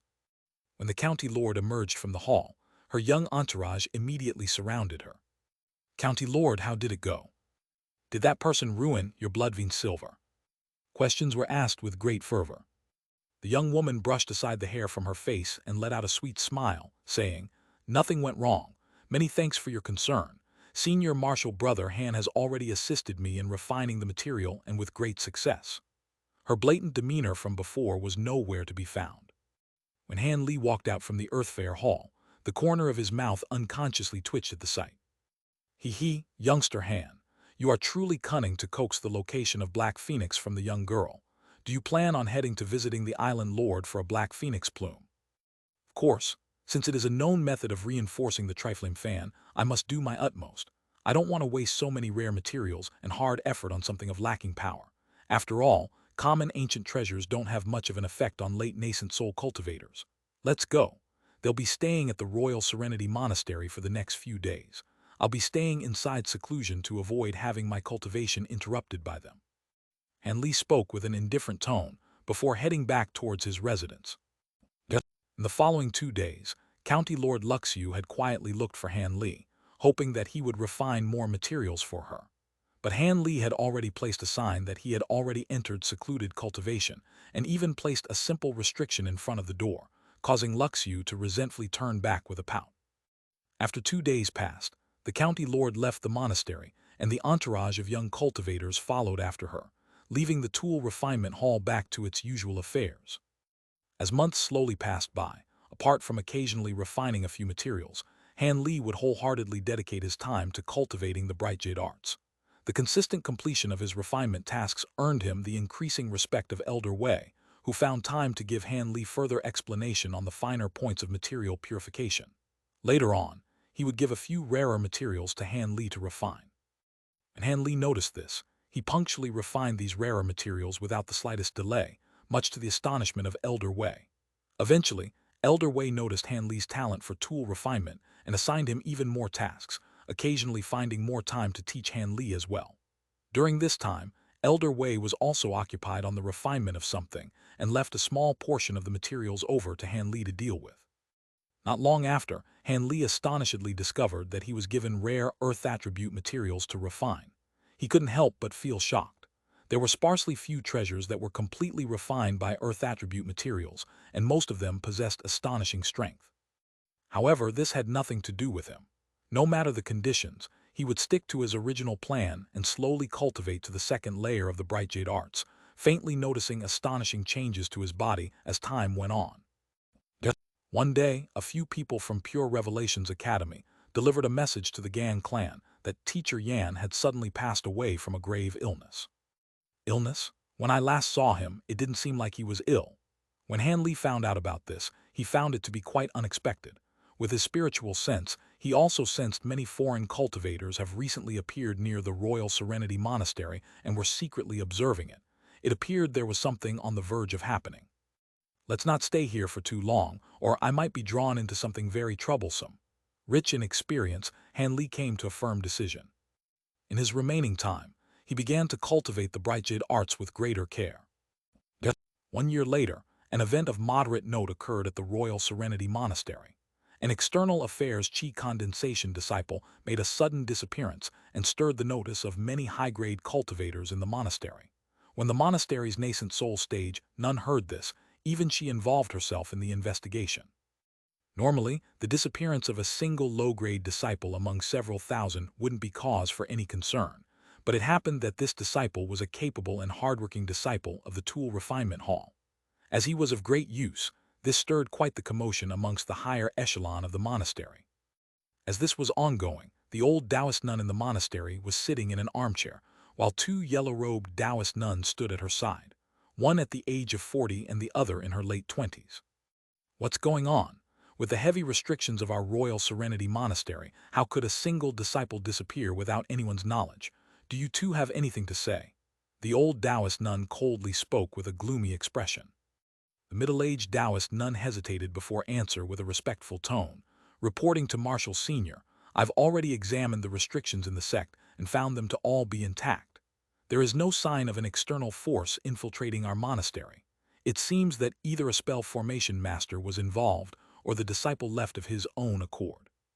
The old Taoist nun frowned and asked, a spell formation master? Our monastery's protective grand formation isn't something that one of the few spell formation masters in the Great Jin is capable of breaking, but if he escaped from the inside, that isn't a particularly difficult task. What was that disciple's name and what were his origins? The younger Taoist nun hastily answered. The disciple was named Han Li. He was a vagrant cultivator that Marshal Nice Hualian picked up 2 years ago from Pure Revelations Academy. Han Li? His name is exactly the same as the elder that our Yi clan recruited recently, the old Taoist nun asked in shock. That's right. When I heard of the disciple's name, I was stunned, but it was most likely a coincidence. How could a nascent soul cultivator and chi condensation cultivator possibly be related? A coincidence. Although there are many coincidences in this world, it just so happened that someone involved in that item's refinement had disappeared. Furthermore, this person had the same name as a newly acquired elder in our clan. Regardless if this is truly a coincidence, the matter must be thoroughly investigated. Send men to the capital and closely question this elder Han. See if he has any connection to this disciple Han Li. Also, call over that girl Hualian. I want to personally ask her about how she recruited this disciple. It seems we've fallen for a trap of Pure Revelations Academy. We also can't have the speed of the Tool Refinement Hall to decrease. We must finish refining that item in 3 years, or it will delay the great event. The old Taoist nun uttered these orders without the slightest change in expression. Yes, Marshal Ant. As you command. With repeated acknowledgments, the two yellow-robed nuns then bid their leave. When the old Taoist nun saw the two leave the building, she let out a long sigh before leaning back in her chair and slowly closing her eyes. 3 months later in the Yi province's largest market city, a youth bought an unknown ore at an unremarkable shop for the high price of 30,000 spirit stones. 5 months later in the Fan Prefecture's Fan County Trade Fair, a masked cultivator purchased 3 pieces of fire-grant wood for the price of 50,000 spirit stones. Half a year later at the Feng Province's Kailong Prefecture, a local mid-grade sect suddenly had an iron rhino horn disappear from them. They suspected that it had been stolen. 8 months later, the region's top clan was suddenly paid a visit by a large mid-nascent soul cultivator with an ugly appearance. He wanted to trade a 1,000-year-old spiritual herb and a grade 7 demon core for the rainbow light wood in the clan's collection. As a result, the clan master had his 2 nascent soul elders meet this nascent soul cultivator to turn him away. But as a result, The mid-nascent soul cultivator used his vast abilities to easily turn the elders into 2 blocks of ice. The clan master was shocked, and with no better choice, he was forced to agree to the trade. As a result, the large, ugly man took the wood and tossed the spiritual herb and demon core onto the ground with howling laughter. The clan master then had to expend a great effort to free his 2 elders from the ice. Although their lives were still intact, they suffered a great loss in vitality. Over the short span of a year, a young man, masked cultivator, and a large, ugly man began to appear all around the southern portion of the Jin Empire, collection various rare materials. The youth would buy strange materials that few could recognize. The masked cultivator repeatedly won auctions in great displays of wealth, as if he had an endless stream of spirit stones. And the large, ugly man would imprudently visit the various noble clans in the area, as well as a few smaller sects, forcefully exchanging rare materials in their collections for his spiritual herbs and demon cores. Of course, it also stood to mention that larger sects would often have a few of their materials mysteriously disappear overnight. The youth and the masked cultivator were hardly noticed apart from some particularly sharp individuals. As for the large, ugly man's forceful exchanges and the frequent disappearance of materials, they had caused great tremors in the southern portion of the great Jin's cultivation world. The various cultivation sects were furious at the theft of their materials, and they dispatched disciples to find this mysterious thief. As for the large, ugly man, the various sects backing the victimized clans had begun sending men to find the whereabouts of this imprudent mid-nascent soul cultivator. The Long Province was a large province located on the western portion of the Jin Empire. It has tall and expansive mountains, areas filled with toxic miasma, and venomous animals of all kinds. This province was different from other areas of the empire. Only the illustrious righteous Tao sect, the High Sun Palace, and one of the 10 great devilish sects, the Devilwood sect, ruled over this large area. No external powers were able to involve themselves with the province. As native cultivation factions only consisted of small sects and schools, they weren't able to pose the slightest threat to these 2 vast and powerful sects, and were forced to subject themselves under the control of either sect for protection. As a result, the region was split into the west and east. The west was the Heaven Peak mountain range where the High Sun Palace ruled. The mountain range spanned over 100,000 kilometers of wilderness. The palace was located on a mountain named South Sky Mountain at the very center of the mountain range. Tens of thousands of the sect's disciples resided in the various mountains nearby. With the addition of the surrounding mountains acting as a natural fortress, no cultivators dared to attack the High Sun Palace. Even particularly reckless individuals were unable to break through the grand spell formation surrounding the mountain, which consisted of 13 layers of fearsome restrictions. But one day, when a group of High Sun Palace disciples flew out from the Heaven Peak mountain range, an azure streak suddenly flashed from the top of an unknown mountain nearby. There was an azure-robed youth that stood on a huge boulder with his hands held behind his back. He was silently staring at the group of disciples from behind. Monarch Soul Divergent's voice echoed through the youth's mind. "Youngster Han, do you truly plan on acting against the High Sun Palace? The sect is amongst the top sects of the 10 great righteous sects of the Jin Empire. It doesn't seem wise to provoke them." And Li indifferently said, "I know, but we've already collected most of the materials we need for the Triflame fan. Now, we are only missing the vast Yang bird's plume feather and the scarlet fire flood dragon scales. We already acquired information from the market city that many ferocious flood dragons have begun devouring cultivators on the eastern coast of the Jin Empire, and there seemed to be a red flood dragon amongst them. Even if it isn't the scarlet flame flood dragon, we may as well try our luck and see if it is another fire attribute flood dragon. As for the vast Yang bird, we've looked through all the markets in the south to find that only the High Sun Palace raised it. Where else would we get its plume feather? I have no choice but to risk provoking them. I'm not telling you that you shouldn't steal the plume, but why don't you deal with them out in the open instead? With your current mid-nascent soul cultivation and the rare treasures in your possession, they might be willing to sell it with consideration of your might." Monarch Soul Divergent said with a chuckle. And Li let out a cold laugh and said, "Stop joking, senior. An exchange will require both sides to have nearly equivalent strength. I'm only a mid-nascent soul cultivator, and they have a late-nascent soul cultivator in their ranks. How could a junior like me catch their attention? Furthermore, the High Sun Palace's 2 vast Yang birds are considered a legacy of theirs. They wouldn't allow me to pluck its feather and cause a great decrease in its cultivation." If I brought out lowly treasures, they wouldn't be valuable enough to be worthy of their consideration. But if I brought out rare treasures instead, they would be tempted to kill me over it. Since I am a mere vagrant cultivator, they don't need to give me much consideration given the scope of their power. I'm not willing to risk my safety over their whims. If I were a late nascent soul cultivator, I might be willing to give it a try. Monarch's soul divergence pondered in silence for a spell and said, "Your words are reasonable. However, you've been wandering around the edge of the mountain range for over 10 days. Could it be you're waiting for a vast yang bird to fly out? But from your actions, it also seems like you're looking for something. Just what are you planning?" Henley's eyes wavered and he smiled, saying, "It's nothing. I'm only finding a suitable place to put down a trap." "Set up a trap. Since you dared to act against the High Sun Palace, it is right to be stealthy. Tell me about your plans." Henley glanced at the heart of the mountain range and chuckled. "Wait until I find a suitable location, and I'll tell you about it in detail. They have a larger and a smaller vast yang bird. I wonder which one is more suitable to trap." Monarch's soul divergence lazily asked, "What's the point of talking about it? I hear the larger vast yang bird is a grade 8 demon bird.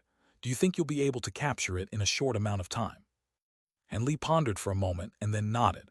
"That's right. The only reason why birds of antiquity would remain under the control of the High Sun Palace is because their intelligence is difficult to awaken, and they are unable to take human form in the mortal realm. I hear the smaller of the two birds should be weaker by an entire grade, so it should be easier to deal with." With a regretful tone, Monarch's soul divergence mentioned, "But if you use the plume of the grade 8 vast yang bird to refine the triflame fan, its might would be even greater." Henley shook his head. "Forget it. Nothing in this world is perfect. It is simply too dangerous to deal with the grade 8 vast yang bird. In the extra time it would take, I fear I would alarm many High Sun Palace disciples. I don't want to repeat what happened in the soaring sky plains." Monarch's soul divergence chuckled. "Yes, that sounds right.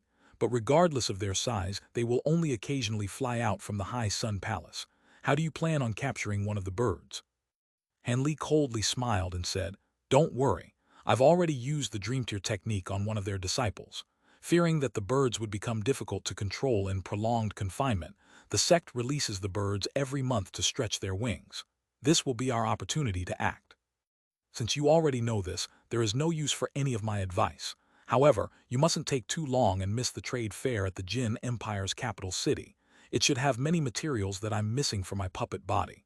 Monarch's soul divergence warned. "The capital trade fair is one of the 3 great trade fairs in the Jin Empire and only occurs once every 10 years. I wouldn't want to miss it in any case. When this is done, I'll hurry over to the Empire capital and afterwards, we'll have to find those flood dragons on the Empire's east shore." Henley said his future plans with a calm tone. "That will do. But nevertheless, your recent actions have earned my respect.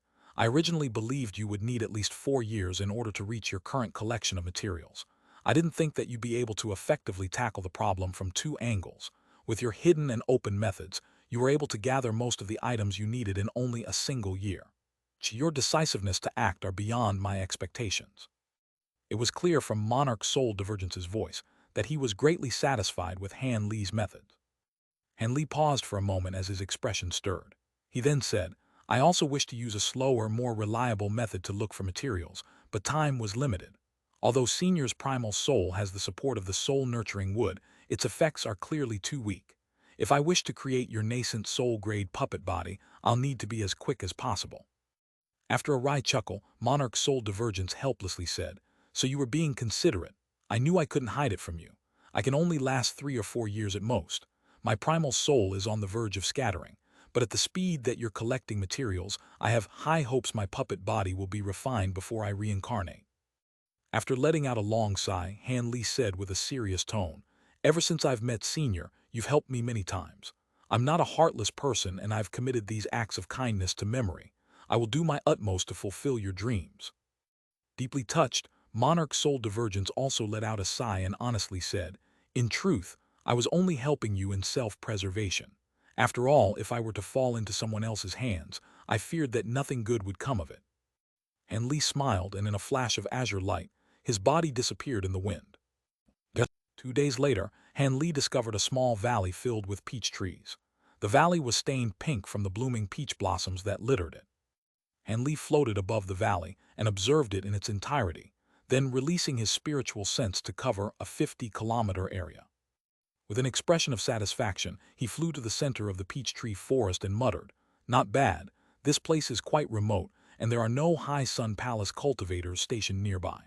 This valley is ideal to place down a spell formation." Then, without another word, Han Li began to set himself to work. In a single breath, 8 sets of various formation flags and plates were placed in the forest. 5 of these formations were meant to conceal auras and isolate chi from the outside, while 3 of them meant to restrain the spell formation. Additionally, he placed down an illusion formation, covering the true appearance of most of the forest. Monarch Soul Divergence viewed this with great curiosity, but barely managed to keep himself from asking any questions. With everything set up, Han Li went to the center of the peach tree forest and sat down cross-legged, entering a meditative state. 3 days passed, and Han Li stirred awake from meditation. He raised his head toward the night sky, and a moonlight stone appeared in his hand. He flung it into the air, and sparkles of moonlight illuminated the nearby peach trees. Without the slightest noise, he then took out a meter chunk of red coral and tossed it down before planting rainbow skirt grass on top of it. "This is the method that you've prepared." Although he had seen Han Li feed the gold-devouring beetles with the grass to miraculous effect, he was very baffled to see it used now. When Han Li heard this question, he smiled and said, "In truth, this grass has another name, the demon lore grass. Senior should know what I plan on using it for." Demon lore grass, could it be? Monarch Soul Divergence suddenly dawned with realization. That's right. In 6 days, the smaller vast yang bird will be released and the grass will bloom as well, releasing its bewitching scent. When the time comes, Han Li coldly snickered. Fang Chu was mid-foundation establishment High Sun Palace cultivator. There were nearly 1,000 of his kind that could be found in the entirety of the sect.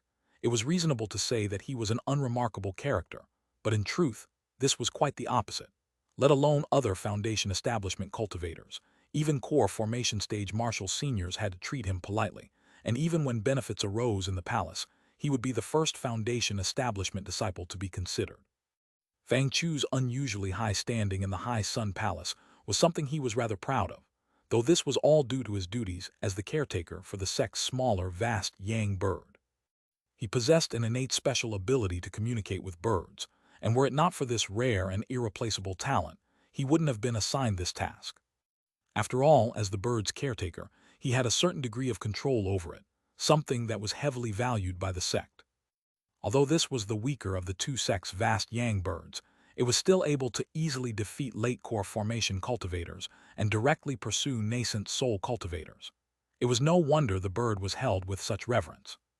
Over the 30 years Fang Chu had cared for the bird, he would stay next to it at all times, even cut his cultivation time to follow after the spirit bird when it would liberate its wings, during which not a single problem arose.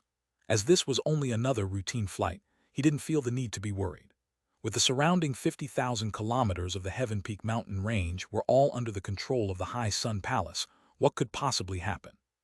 With those leisurely thoughts in mind, he distantly followed after the vast yang bird on an early morning. The vast yang bird was only about 3 meters long, but its long tail feathers made up over half of its length. From a distance, the bird appeared like a huge peacock, but there wasn't one with such beautiful fire-red feathers. The bird was ecstatic. After it was released from the restrictions of the High Sun Palace, it flapped its fire-red wings and continuously flew circles in the sky to ensure no one was following it. With ordinary methods, Fang Chu wouldn't have been able to conceal himself from the bird's spiritual sense, but he was using a chi concealment talisman that the sect had specially refined. As such, he was able to follow after the bird without any fear of being discovered in spite his shallow cultivation. When the bird let out a clear cry, Fang Chu wore a knowing smile. He had spent a long time with it and knew the vast yang bird was extremely happy at the moment. After this trip, the bird would be docile for the next half-month. As a result, the bird calmly circled the sky above the High Sun Palace for a long while before flying away. Fang Chu didn't feel the slightest concern. As per its usual habits, the bird would fly a large circle around the sect before turning satisfied. As it was a leisurely flight, he could follow after it. But after 15 kilometers, there was a sudden change in course. The vast yang bird suddenly stopped in its delighted flight with a harsh shriek. Fang Chu was stunned when he heard this. Before he realized what had happened, he saw the bird quickly spreading out its wings and its body combusted, surrounding itself in a meter layer of scarlet flames. Several blurs later, it was already over a kilometer away. Fang Chu was shocked to the core when he saw this. By the time he recollected himself, he hastily took out a jade tile and poured all of his spiritual sense into it. It promptly released a strange birdsong in an attempt to call the bird back. The vast Yang bird heard it and hesitated for a moment, only to noisily caw before disappearing off into the horizon.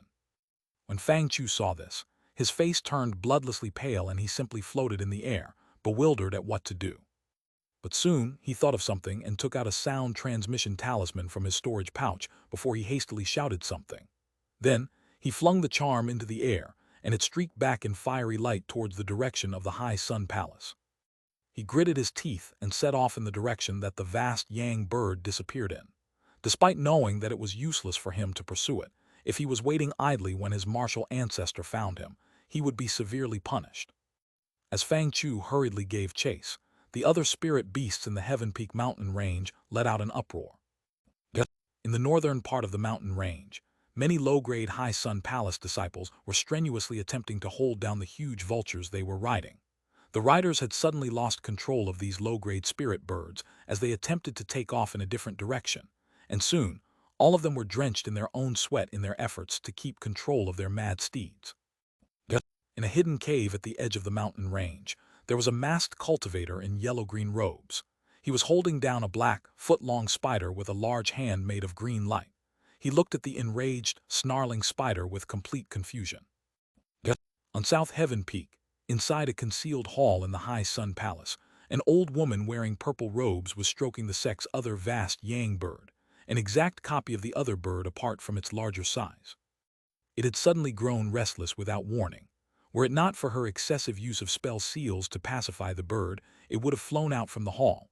She couldn't help but wear an odd expression in response. Fang Chu used his magic power without reserve as he gave chase. The vast Yang bird had already disappeared without a trace, but the jade medallion in his hand was able to sense the bird's location so long as it was within the Heaven Peak mountain range. But just after he gave pursuit, he discovered something incredibly shocking. He saw a few low-grade demon beasts emerge from well-hidden burrows and flew off in the same direction as the vast Yang bird with reckless abandon. In a short amount of time, it formed a wave of demon beasts, some of which were rarely ever seen.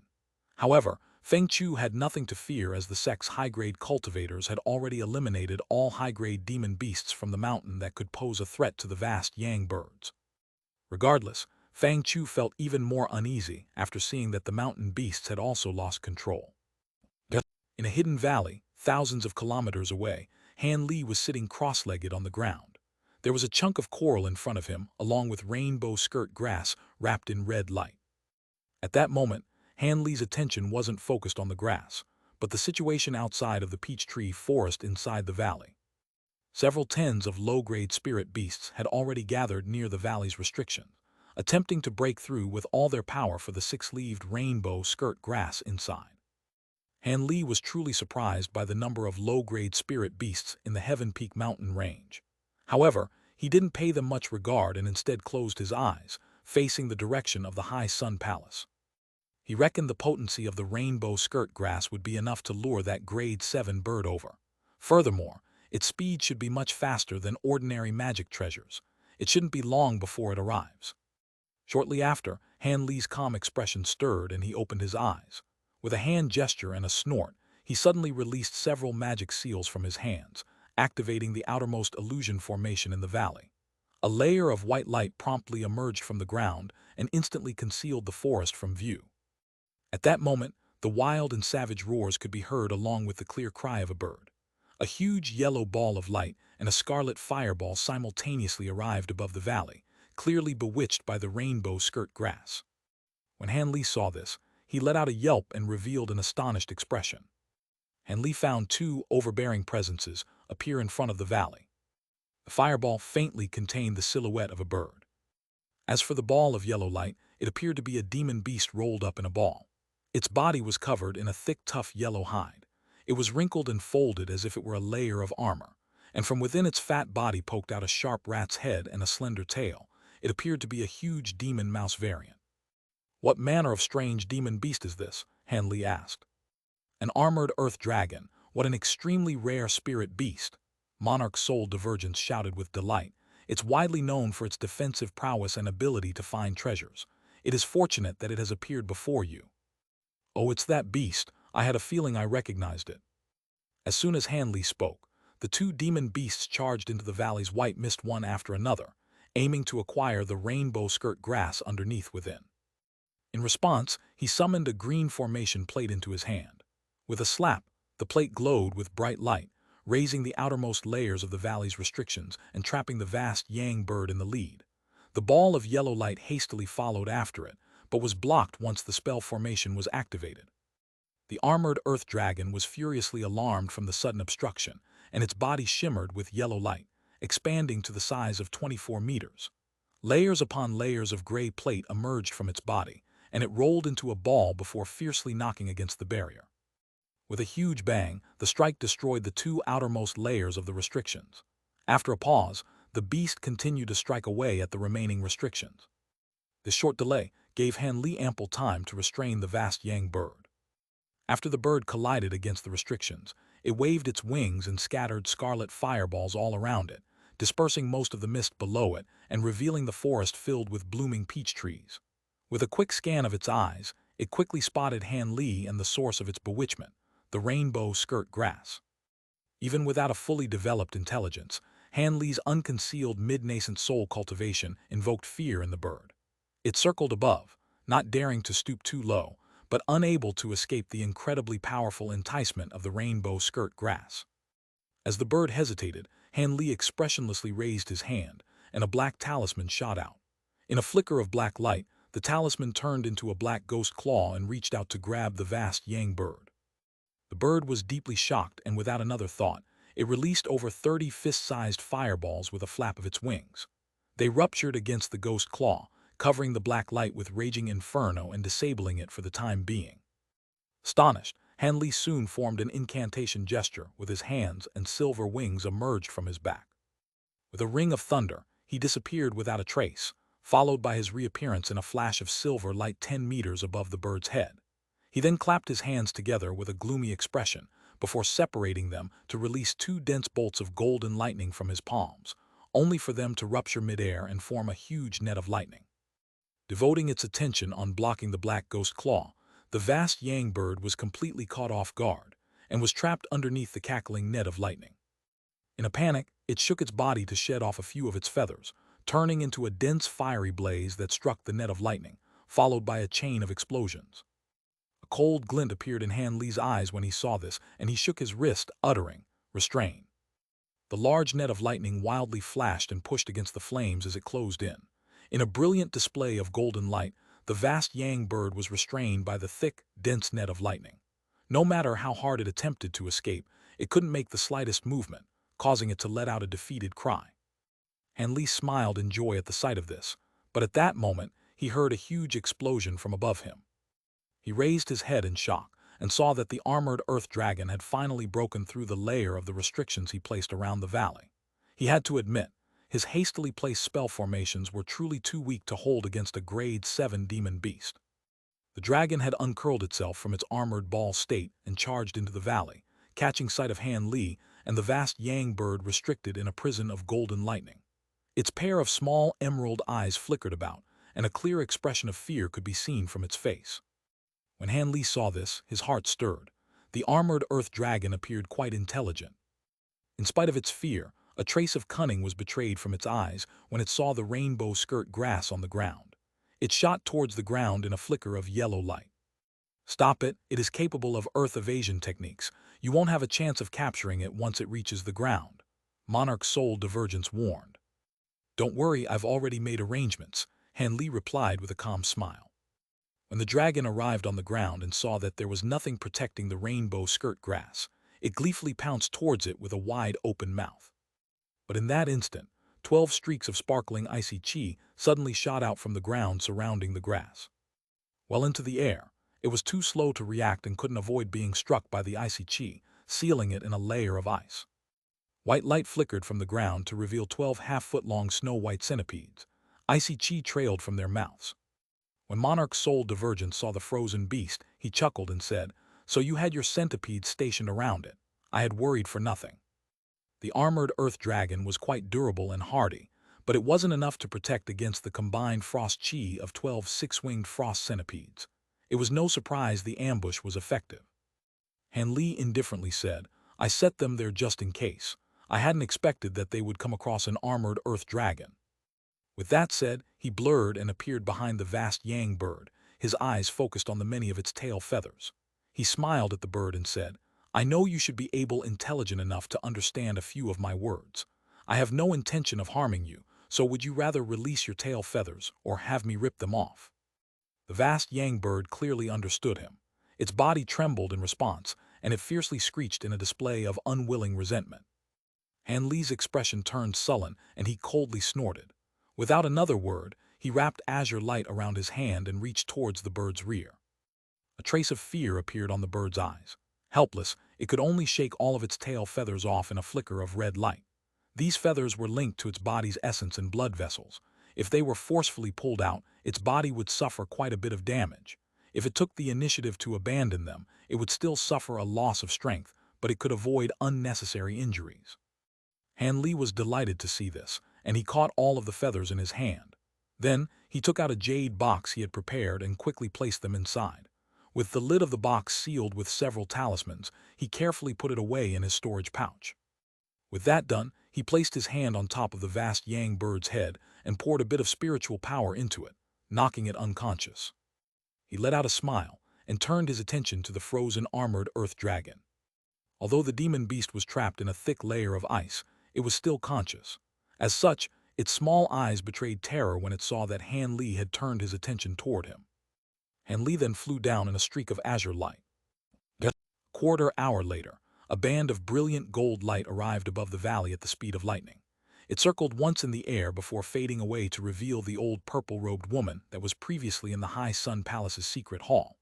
At her side stood an extremely solemn Fang Chu, who stifled his breath in an attempt to attract less attention.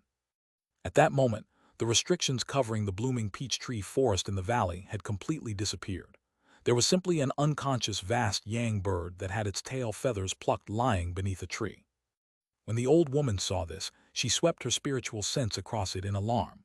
Although she found that the bird had suffered a loss in strength from its missing tail feathers, she grew relaxed. But after she took another look at the bird's rear, anger bloomed in her heart.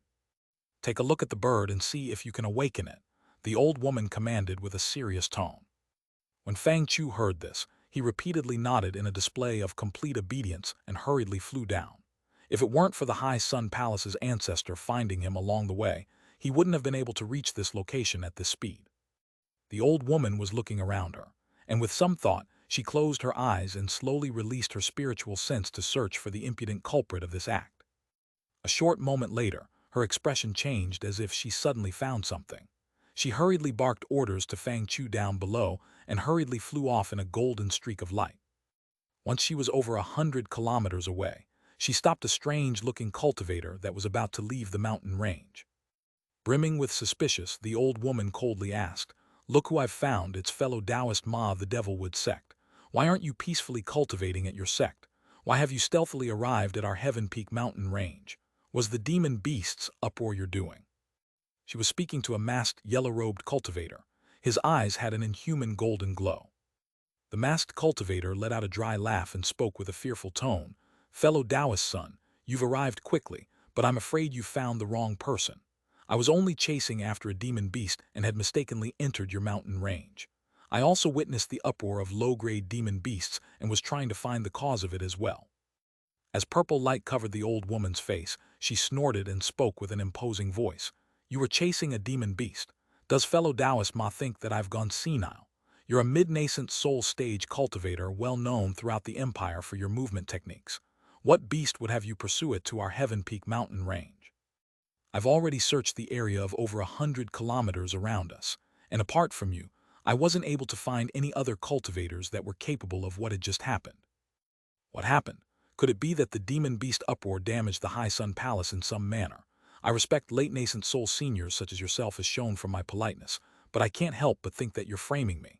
Although I might not prove to be your opponent, I'm not helpless either. There are few disciples in my sect that know I entered the Heaven Peak mountain range. It'd be better for you to give it another thought before you provoke a war between the righteous and devilish Tao." Although the masked cultivator appeared fearful at the idea of a fight, he was unyielding, and golden light began to shine from his eyes. The old woman narrowed her eyes, and after a long while she coldly asked, "You truly didn't do it?" The masked man relaxed after hearing her, and he assumed a submissive attitude. "If fellow Taoist's son needs me to, I can swear a devil-heart oath, but I still don't know what happened to your sect." The old woman's expression relaxed and said, "Fellow Taoist doesn't need to swear an oath. You shouldn't be the one who did it. With your position in the Devilwood sect, you wouldn't have done something disgraceful of your rank. Besides, I've never heard that you have the abilities to attract demon beasts, but since your esteemed self came over to our Heaven Peak mountain range to find a demon beast, it must be quite rare. How about you tell me about it?" Knowing that he had to tell the truth to free himself of suspicion, he hastily explained, "The demon beast is truly rare, but I fear it isn't nearly on the same level as your sect's vast yang bird. It was an armored earth dragon that had just ascended to grade 7. I discovered it in a mountain in the adjacent province, but it was extremely clever and was proficient in earth movement techniques.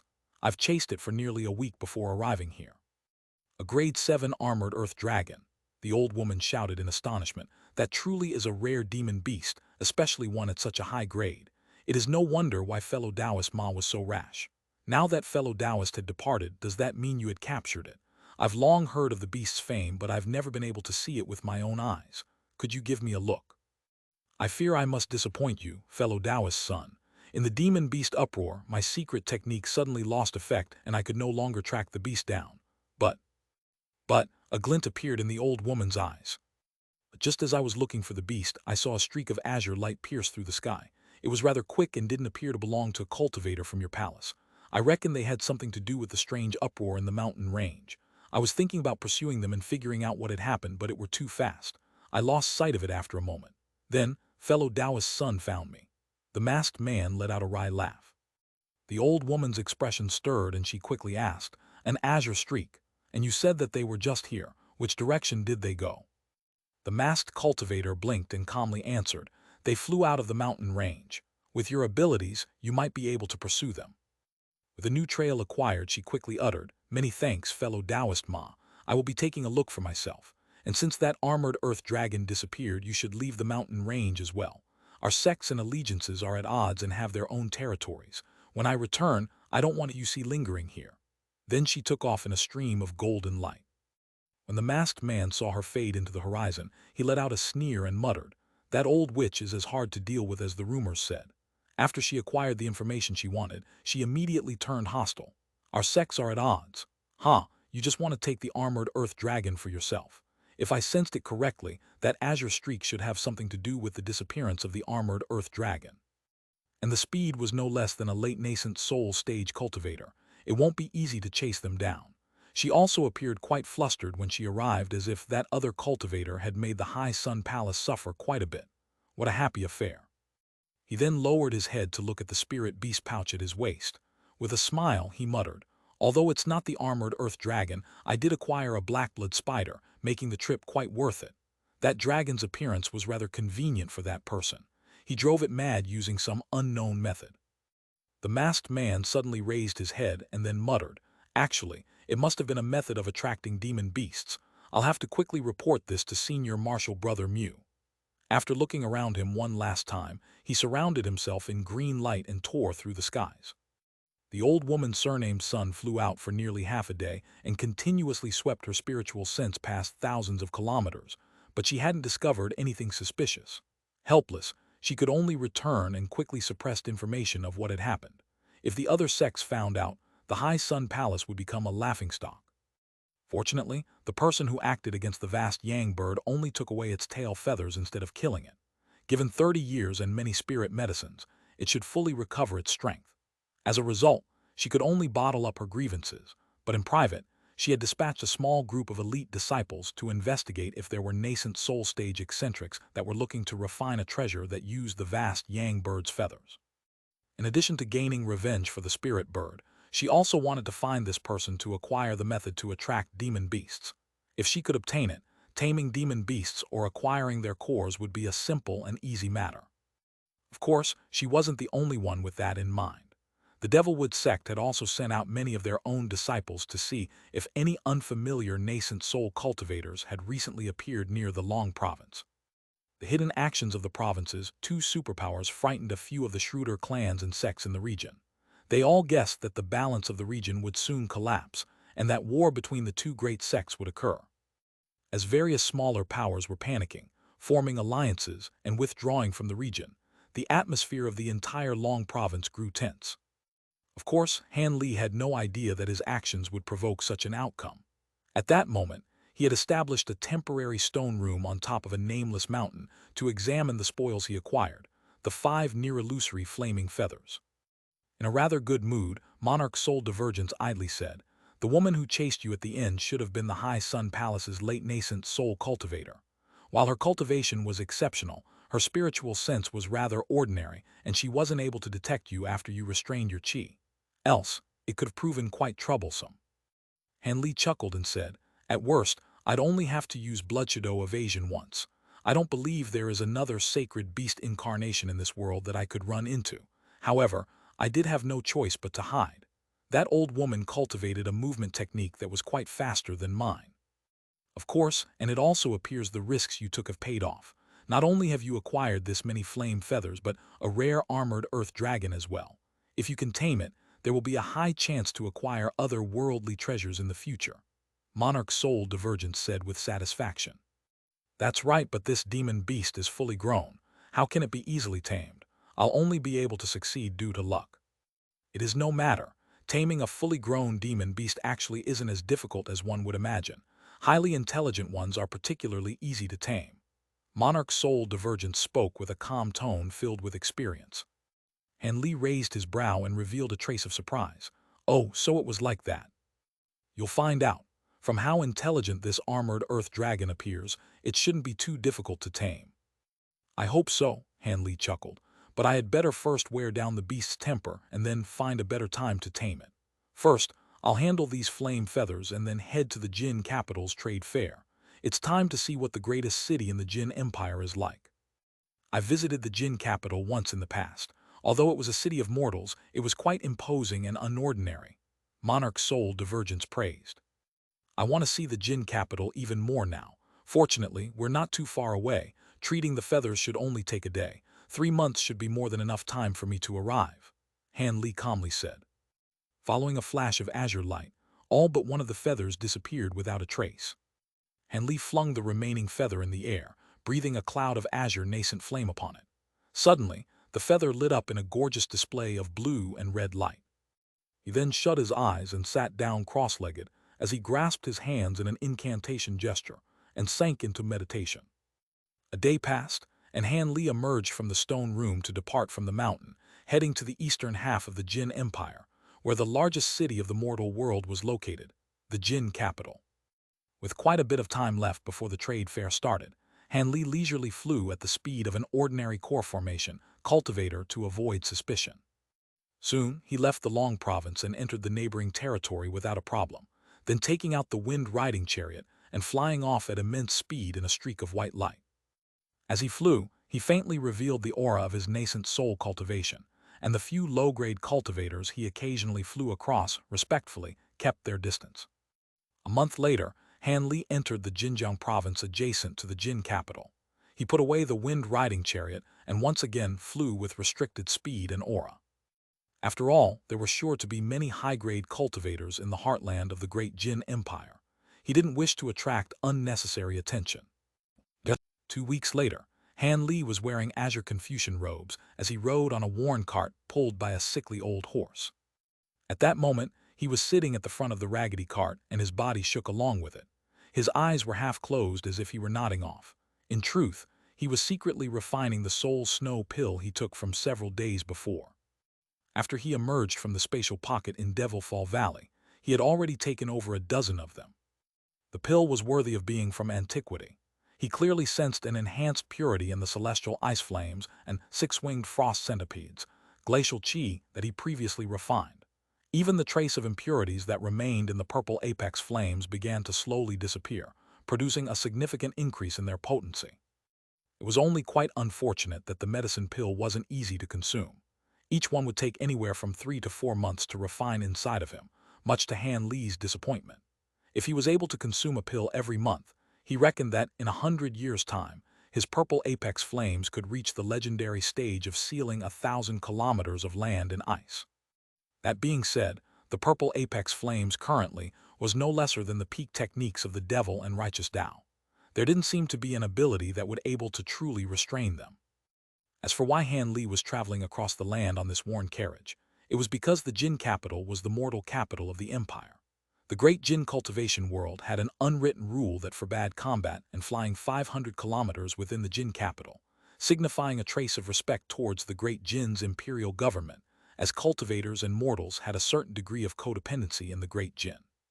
However, nascent soul and even core formation cultivators skilled in evasion techniques would turn a blind eye to this rule. After all, as the only ones patrolling the Jin capital were often vagrant cultivators hired by the great Jin's imperial government, their cultivation usually wouldn't be very high.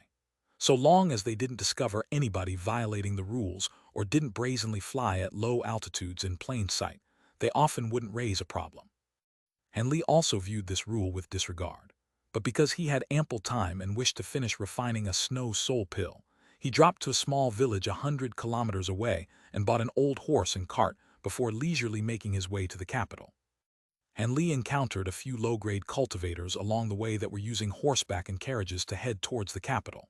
However, he didn't wish to be disturbed and completely restrained his magic power, making himself appear like an ordinary mortal. As a result, none of these low-grade cultivators had bothered Han Li in the slightest. And because his cart wasn't going particularly fast, he had been passed by at least 10 different caravans.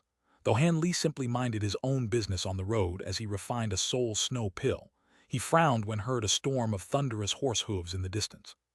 With an unchanged expression, he opened his eyes and pulled at the reins in his lap. The old horse obediently pulled over the cart to the side of the road. Han Li lazily turned his head over and saw a cloud of dust surging from behind him. There were banners fluttering within the dust as if in a display of might.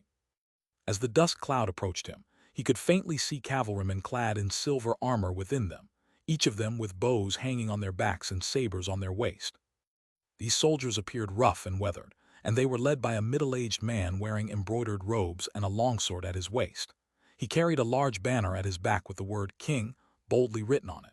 At the middle of the cavalrymen, there were several jade carriages faintly shining with spiritual light, being swiftly pulled by many fine steeds. The carriages didn't appear to be shaking despite the great speed they were traveling at. Magic tools. When Han Li saw the carriages, his eyes turned wide with astonishment. He swept his spiritual sense past them and found all carriages were filled with luggage apart from one that carried the faint aura of cultivators. Although the aura was quite weak, it was quite surprising for common cultivators to mingle amongst these soldiers. He then pulled at his reins and had his cart come to a complete stop, yielding to the group. The army of cavalrymen appeared to number about 400, but when they passed him by, they seemed to shake his cart in a storm of wind produced by their astonishing momentum. Han Li's eyes flickered and noticed that these cavalrymen all carried baleful chi on their body, from fighting presumably. These weren't ordinary city guards, but rather frontier vanguards that would often take part in bloody melees. He heard that the great Jin were bordered by other unsavory civilizations in the southeast and northwest, and that mortal natives would often wage war with them. Only true, bloodied soldiers would appear in these chaotic areas. Just as Han Li thought this, the jade carriages passed him by. Someone within one of the carriages happened to catch sight of him from the window's narrow opening, and they let out a slight yelp. Han Li seemed surprised by this reaction, and he couldn't help but raise his head, catching sight of a pair of eyes that seemed familiar. Just as he wondered who that person was, they had already traveled into the distance. After observing the squad of soldiers that passed him, Han Li grew pensive and eventually shook his head, abandoning his thoughts of searching the carriage with his spiritual sense. The carriage had a few simple isolation restrictions placed on it, and he would be detected by whoever was inside if he attempted to pry. Additionally, there were cultivators only at the chi condensation cultivation. He didn't want to be bothered because of a few low-grade cultivators. After seeing the cavalrymen travel far into the distance, Han Li resumed his journey on the main road. He traveled for 5 kilometers before he arrived at an intersection in the road. A large verdant forest grew at the side of the road, and there were a few simple tea shops that were set up next to it. There were many carriages that had stopped here, whose owners entered these simple shops for tea and food. After all, this place was the sole stop before one would arrive inside the Jin capital. Most travelers would stop by for a moment of rest. Han Li's gaze swept around and saw that the silver-armored cavalrymen had dismounted from their horses and were resting at the side of the forest. The several Jade carriages had stopped as well, but one of them was opened and empty. As for the silver-robed middle-aged man in charge, he was also absent. Han Li frowned and unconsciously swept his spiritual sense past the many tea shops nearby. Soon after, he urged his horse to continue on the road. But at that moment, one of the soldiers saw his cart and walked towards him in stride, blocking the cart to Han Li's surprise. The cavalryman saluted him and asked with a neutral tone, "Young sir, are you surnamed Han?" "That's right, my surname is Han. Do you have any business with me?" "Since it truly is young Sir Han, my clan's young mistress would like to have a chat with you over some tea." Recalling the pair of bright eyes he saw earlier from the Jade carriage and pondering for a moment, Han Li nodded. "Your clan's young mistress. Oh, all right, I'll go." "Young sir, my clan's young miss is in the tea shop over there. Please follow me." The soldier spoke in a deep voice and beckoned to the side of the forest. Then, two other soldiers came over and took care of Han Li's cart.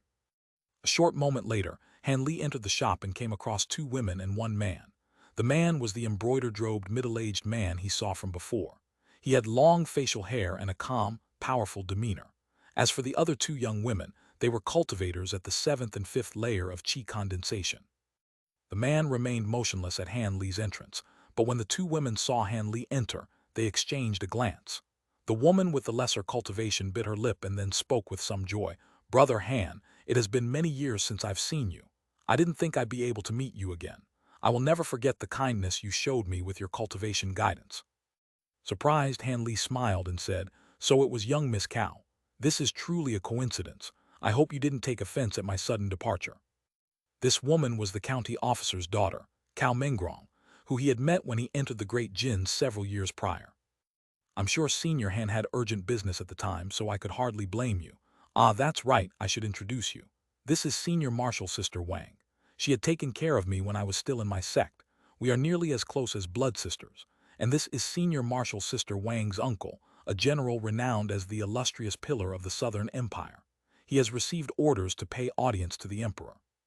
An ancient pill formula that requires equivalently ancient and rare medicine herbs. In Chapter 856, Han Li finds these herbs in a spatial pocket in Devil Fall Valley. They are able to enhance the glacial power of a cultivator's ice techniques, making them colder and more powerful. Han Li gave a respectful nod to Cao Mengrong's senior martial sister, but when he heard of the man's unordinary status, his expression stirred and he said, "The South Pillar General, so you were one of the 8 illustrious generals of the Great Jin. I've been too rude." Although he understood very little of the Great Jin's court, he was well aware of its famous officials. The 8 great generals controlled a majority of the military strength in the empire. Each of them commanded armies numbering in the millions, protecting the cities at the frontier with hardened elites. However, the reason why Han Li knew about these generals wasn't because of any concern for the mortal world, but that 3 of the great generals were relatives of the royal family. As for the rest, they were given assistance from the various superpowers of the cultivation world to acquire their positions. Even the great Jin imperial family couldn't easily go against them. And since the South Pillar General wasn't related to the royal family, it was certain he had a relationship to one of these factions. The general smiled and cupped his hand towards Han Li. "I have heard from Mengrong that Sir Han is a cultivator. As I am but a mere mortal, how could I dare to act superior in front of you?" Of course, Han Li knew he was only being polite. With his identity, he wouldn't find it difficult to attract the service of core formation cultivators, but not nascent soul cultivators. Han Li previously revealed to Cao Mengrong that he was only at qi condensation stage, but this person was quite unordinary to treat a minor cultivator like Han Li with such courtesy. And it was also quite brave of him to make his way to the capital without a high-grade cultivator protecting him. With that in mind, Han Li modestly replied, "I don't dare to be presumptuous. General Wang is being far too polite. Even vagrant cultivators like me have long heard of your military prowess." Young Miss Wang pursed her lips in a smile and said, "Fellow Taoist Han, I've heard you've given Junior Marshal Sister Cao cultivation guidance for a time. As a result, She managed to raise 2 layers in a few short years. When my master found this out, she repeatedly praised Junior Marshal Sister Cow's luck and suggested that Brother Han had likely concealed his true cultivation, as ordinary cultivators absolutely wouldn't be able to produce such inconceivable results. Now that fellow Taoist Han's body is lacking spiritual qi, it clearly shows that you've mastered a qi restraining technique. It appears that my master had guessed correctly. Absorbed in the joy of seeing Han Li again, Cao Mengrong then woke up and examined him to find that his body completely lacked any spiritual qi fluctuations. With an astonished expression, she yelped, "So it was like that. Brother Han, your cultivation must be." He smiled and calmly replied, "At the time, I had encountered mishap and received heavy injuries, greatly harming my cultivation as well. I've managed to now restore it to some degree, but I hadn't intended on hiding this from fellow Taoist Cao." It was clear he had no intention of revealing his true cultivation. Young Miss Wang blinked and she carefully examined Han Li. As a result, she wasn't able to sense anything from Han Li's body. Despite her amazement, she sweetly smiled and said, "In that case, it would be more appropriate to call fellow Taoist Han a senior. I hope senior won't take offense at how Junior Marshal Sister Cao treated you like an equal in the past." "Me, a senior?" Han Li shook his head. "I am only a vagrant cultivator in the Great Jin, and I don't care for titles. As I am indebted to fellow Taoist Cao, it is fine for her to treat me as an equal." When Cao Mengrong heard this, her expression wavered, and then she blushed as she silently accepted Han Li's words. The general heard their exchange and then calmly proposed, so it turned out that Sir Han was actually an expert with profound magic power. "Although I am only a mortal, I do enjoy associating with cultivators. Since it seems you wish to also head to the capital, would you like to head there together?" Han Li pondered for a moment before saying, "Travel together. I accept. Sorry for bothering you."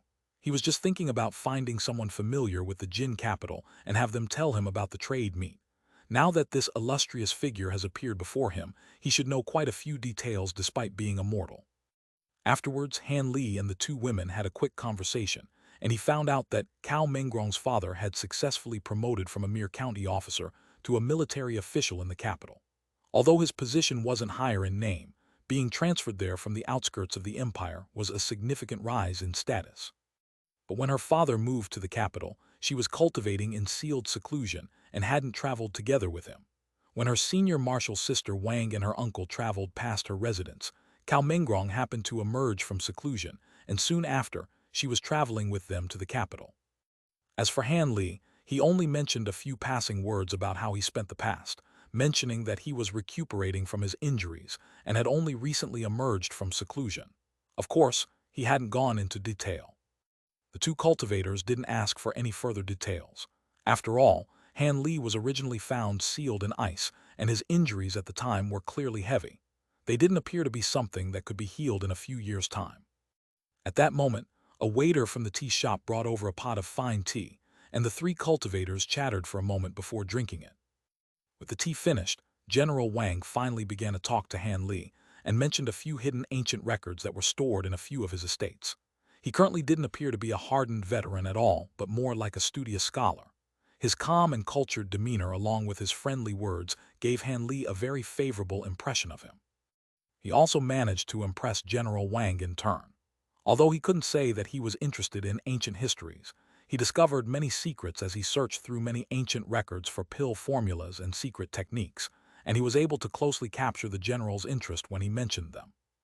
After a few short words, they were absorbed in their conversation with another, completely tuning out the other 2. When young Miss Wang saw this, she wryly smiled at Cao Mengrong, but she was feeling somewhat gloomy.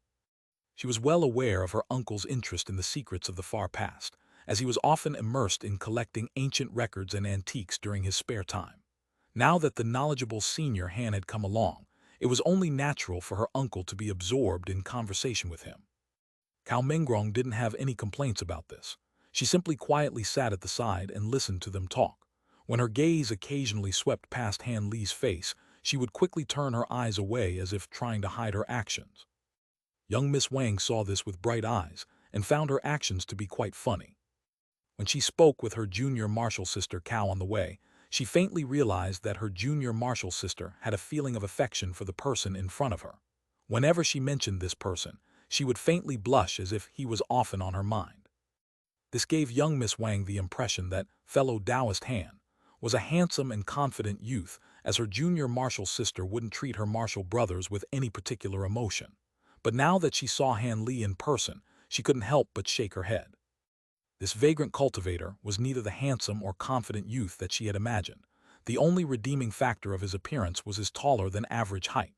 Additionally, he was most likely a Foundation establishment cultivator and should have a far greater lifespan than her junior martial sister, who had little hope of cultivating past qi condensation stage. They truly weren't a good match. As young Miss Wang secretly thought this, she began to consider whether or not she should do anything to sabotage this potential relationship. From her point of view, Han Li's cultivation was only slightly high. As the niece of the South Pillar General, it wouldn't be too difficult for her to have Han Li change his mind. If he truly refused, she could simply make a request to the two core formation cultivators in her estate's hire and have him obediently go away. So it was like that. In the past, heaven and earth and yin and yang were undergoing vast changes and created unstable spatial tiers, allowing demons and devils to entering our world from others. This is the first time I've heard of such a theory. The two core formation cultivators under my estate have never mentioned this to me. Brother Han is truly knowledgeable and has expanded my perspective. However, there is still something I don't understand. Ancient legends spoke of an immortal mountain by the name Kunwu, where a celestial immortal resided. It is said. General Wang still spoke with excitement. After Han Li answered a question, General Wang was about to ask another when a dragon's cry sounded out from Han Li's body. Although it wasn't very loud, everyone in the room could clearly hear it, and they turned to look at him in surprise. Han Li's expression vastly changed, and his body flickered with blue light before disappearing out of sight. The two women quickly looked around in surprise and discovered that Han Li had appeared outside, much to their shock. He was looking towards the sky with a grave expression. Has something happened, fellow Taoist Han? Could it be you have a magic treasure in your body? Are you a core formation cultivator? Young Miss Wang asked with an astonished expression. As for Cao Mengrong, she was firmly grabbing into a scarf, and her complexion paled as she silently looked at him. And Li quickly regained his calm and then turned to the other three. It's nothing, I merely sensed an old friend of mine fly past us. Unfortunately, he flew by too quickly and I can no longer chase him. I'm afraid I've made a fool of myself in front of you. And yes, the sound was indeed caused by a flying sword I keep in my body. As my circumstances have changed, I can no longer travel together with you since I have urgent business to attend to. I will be taking my leave. He saluted them and spoke with a regretful tone. Then, without another word, he stomped down on his foot and launched himself into the air as a streak of azure light. When the other tea shop patrons nearby saw what had happened, they quickly knelt down on the ground in the panic and began to loudly shout. An immortal, a great immortal had flown past us. They had flown near us. For a time, an uproar spread throughout the tea shops nearby. After the time it took to finish a meal, Han Li arrived on top of a small mountain. He looked at the huge city in the distance and saw carriages and pedestrians busily making their way through the gate. As Han Li continued to watch with a gloomy expression, Monarch Soul Divergence's voice sounded from in his mind. Leave it be. You've already gained something now that you know the Elder Devil is in the Great Jin. You will eventually have a chance to reclaim your flying swords, but now is not the time. You still haven't fully recovered your cultivation, and the Triflame fan still hasn't been refined. The Elder Devil may have been inflicted with grave wounds in the past, but it should have been able to also make a full recovery by absorbing the souls and cores of others. If you were to face it now, your odds of victory aren't very high. Senior is right. If I were to chase it now, I only have a 1 in 10 chance of defeating the Elder Devil. It is truly too powerful. Previously, I was a bit too hasty since I wanted to retrieve my sword so that I would regain the ability to use the Aureate sword formation. It seems I'll have to wait until you complete your puppet body and after I refine the Triflame fan. However, the devil appeared to have urgent business at hand since he was flying at such a great speed that he hadn't discovered me. As for the 2 bamboo Cloudswarm swords in his possession, he wasn't able to subject them to his control and is reluctant to let them go despite this. Since the primary material of their creation is myriad-year golden lightning bamboo, and they were tempered with both refined crystal and auric essence, the 2 swords are incredibly valuable magic treasures. If he wished to destroy the swords, he would need to waste a great amount of strength and slowly destroy it with devil flame. There is no way the devil would do something wasteful and fruitless. Finished speaking, Han Li faintly smiled. That's also correct. But with that said, If you were to wholeheartedly hone your flying swords for another 400 years, the power of your sword formation would reach a fearsome stage. It may reach a level of power no lesser than a divine spirit treasure. Monarch Soul Divergent sighed and spoke with a tone of admiration. During his peak, he never had the opportunity to create a magic treasure using such precious materials. And Lee Riley chuckled and said, "Perhaps, but I have no intention of spending nearly half of my lifespan to honing my magic treasures." Your shrewdness is comparable to mine. If I were half as careful as you were in the past, I might have been able to enter deity transformation stage. As for the reason the Elder Devil appeared in the Jin capital, it most likely has to do with the trade meet. Youngster Han, you must be careful to avoid having the devil recognize you. Many thanks for your concern, Senior. I will be careful. I originally planned on drawing on the support of the South Pillar General's estate to understand the particulars of the trade meet, but it seems I'll have to investigate for myself. If I remember correctly, there is a restaurant in the Jin capital that belonged to the Feng clan. I'll first take a look there and save myself the risk of being noticed by someone perceptive at an inn. After Han Li muttered those words, he stepped off the mountain and directly made his way to the huge city in the distance. Although the Jin capital was said to be unrivaled in majesty and was incomparable in scope by mortals and low-grade cultivators, in Han Li's eyes, it was actually a few grades inferior compared to the scattered Star Seas, Heavenly Star City, the greatest city he had seen in his lifetime. However, the Jin capital did have a few aspects that were unique. Apart from the outermost wall of the city, there were 15-meter-tall six-layered walls constructed every half-kilometer interval away from the city. It was a miraculous feat for this to be constructed through the sole might of mortals. In addition to the many walls of the capital, the city was divided into 13 large districts. The northmost section was the Imperial City, taking up about 20 kilometers of land. The other districts were just as large, but they were densely filled with buildings and roads. To walk past 2 districts from the city gates, he had to spend nearly half a day. And Li felt quite gloomy, as he was unaccustomed to traveling for long periods of time at such a slow speed. Eventually, Han Li found himself standing in front of a 2-story restaurant. He calmly looked at it for a moment with both hands behind his back before walking in. The restaurant was doing quite well for itself, as seen from its mostly filled seats. Han Li casually swept his gaze past the first floor before making his way to the counter. A thin, middle-aged man who appeared to be the shopkeeper was standing behind it. When Han Li arrived in front of him, he didn't bother to say anything. He simply swept his sleeve and placed a jade pendant on the counter. It was inscribed with the words Feng of Ning. When the shopkeeper saw the pendant, his expression changed and he took a quick look at Han Li before calmly taking it into his hand and carefully examining it. Soon he put the pendant away and whispered, "Follow me." The shopkeeper turned around, paying no notice of any other customers, and walked through the side door. Han Li followed after him. The shopkeeper led him into a secluded building, and then he offered the pendant back to Han Li with both his hands, respectfully saying, "So it was the young master who has arrived. This servant Feng Quan pays his respects." It appeared he had mistaken him for the deceased Feng Yue. "Help me find a residence where no one will trouble me," Han Li coldly commanded. "It can't be the restaurant. It'll be best to find a place that has no one else nearby, and you should also keep this matter to yourself. Don't tell anyone else." "Yes, I will find an appropriate residence for the young master. Please rest here. I'll be back in half a day." The shopkeeper spoke without hesitation. Han Li nodded. "Good, go quickly." Shopkeeper Feng left the room and carefully shut the door, then hurrying on his way. Now alone, Han Li casually pulled a chair to the side and sat down before sinking into meditation. Time slowly passed by, and Han Li's face stirred as he opened his eyes. Footsteps could be heard from outside the door. Then shopkeeper Feng excitedly walked in. "Young master, I've found a suitable place. The master of the residence is an old friend of mine, and his family is out traveling. The building is entirely empty, and he will not return for 2 years. I've made arrangements, and you may immediately move in." "Yes, that sounds good. Lead the way." "I am honored, young master. Please follow me." Shopkeeper Feng walked out from the room with Han Li closely following after him.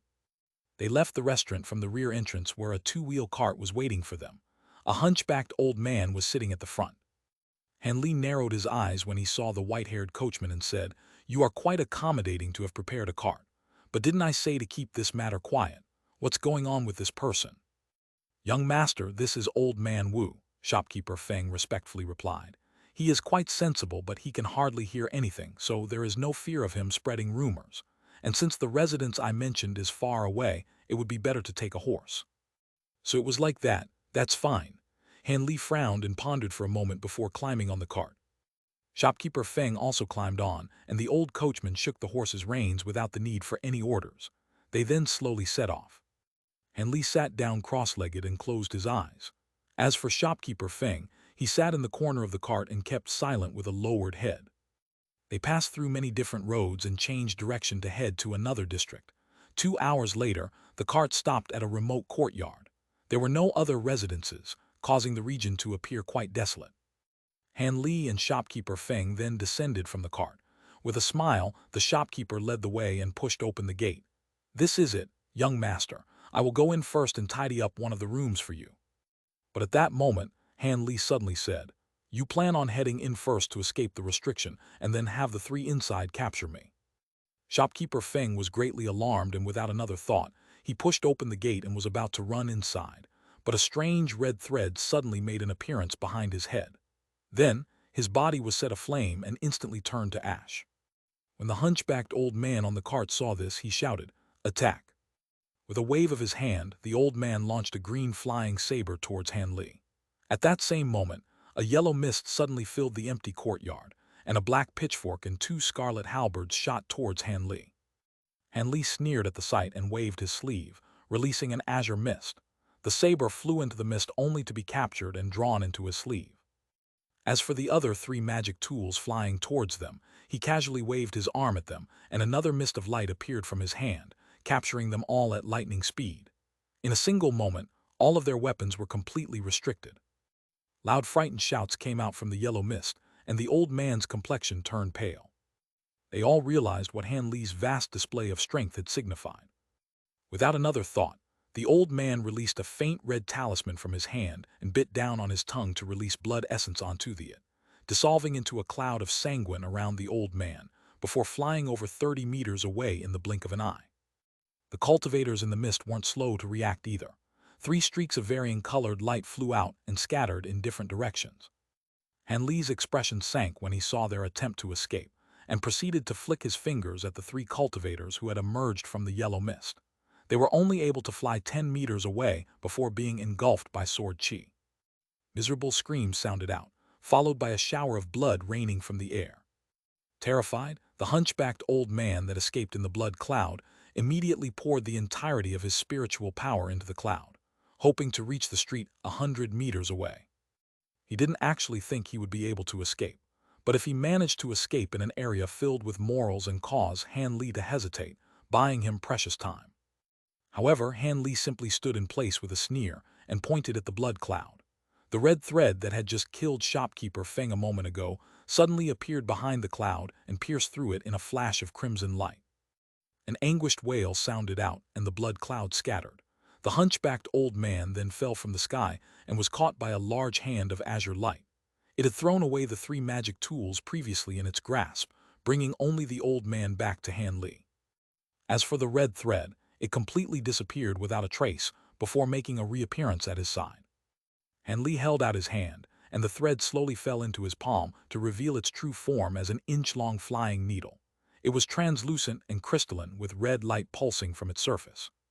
He looked at the needle with a satisfied expression. Quite a bit of effort went in to refine the crystallized demon core into this flying needle. Its great might, speed, and stealth were all to his satisfaction, and with a bit more tempering, he could increase its power by another stage. With a flip of his hand, the needle was absorbed into his body. Emotionlessly, he raised his head to look at the hunchbacked old man grasped in the hand of light. The old man's complexion had now turned completely pale, in part due to the new hole in his abdomen. When he saw Han Li looking at him, the old man forced a smile out of fear and spoke with a flattering tone. "This is a misunderstanding, a complete misunderstanding. Since Senior possesses such vast abilities, we certainly found the wrong person.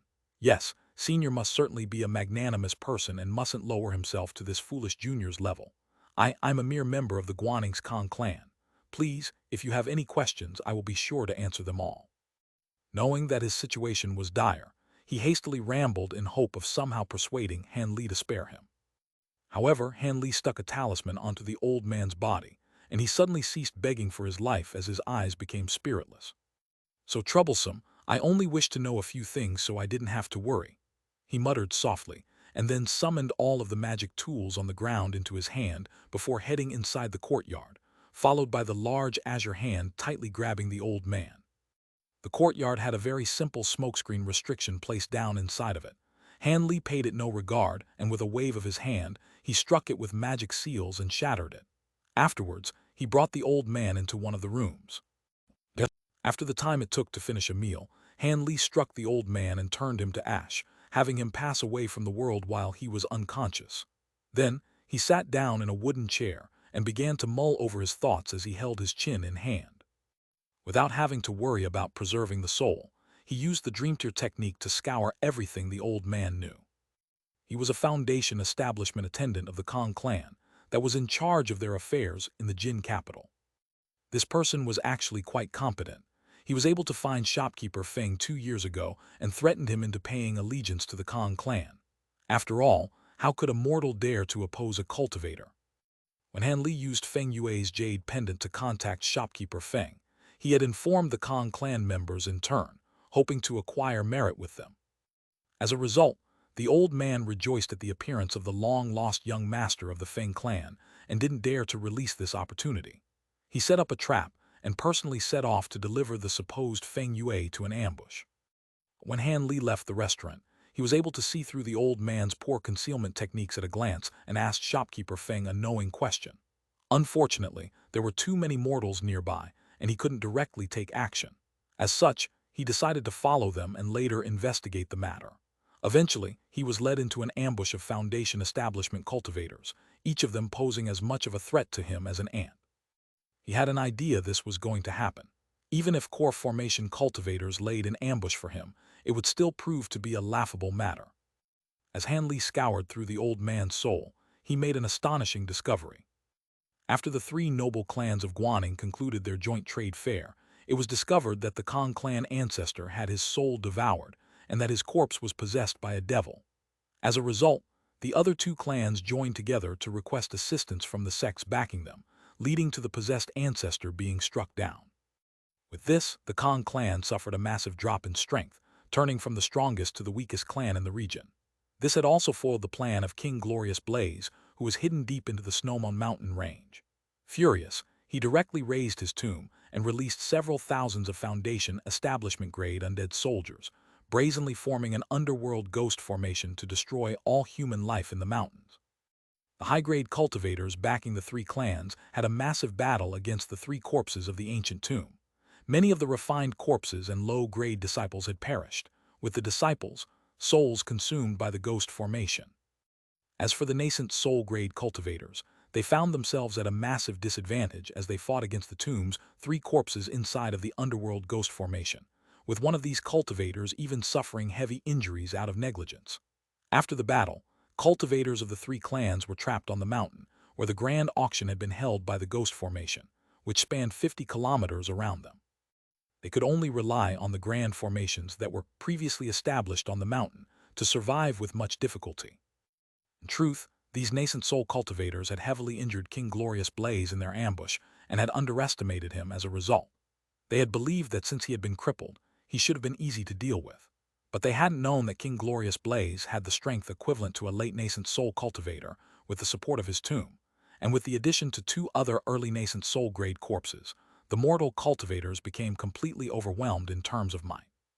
Had things continued, the cultivators would have been wiped out, but such bold movements over the span of the month had eventually alerted a late nascent soul cultivator of a nearby Taoist sect. In a display of amazing strength, this eccentric scared the 3 corpses back into the depths of the Snowman Mountains.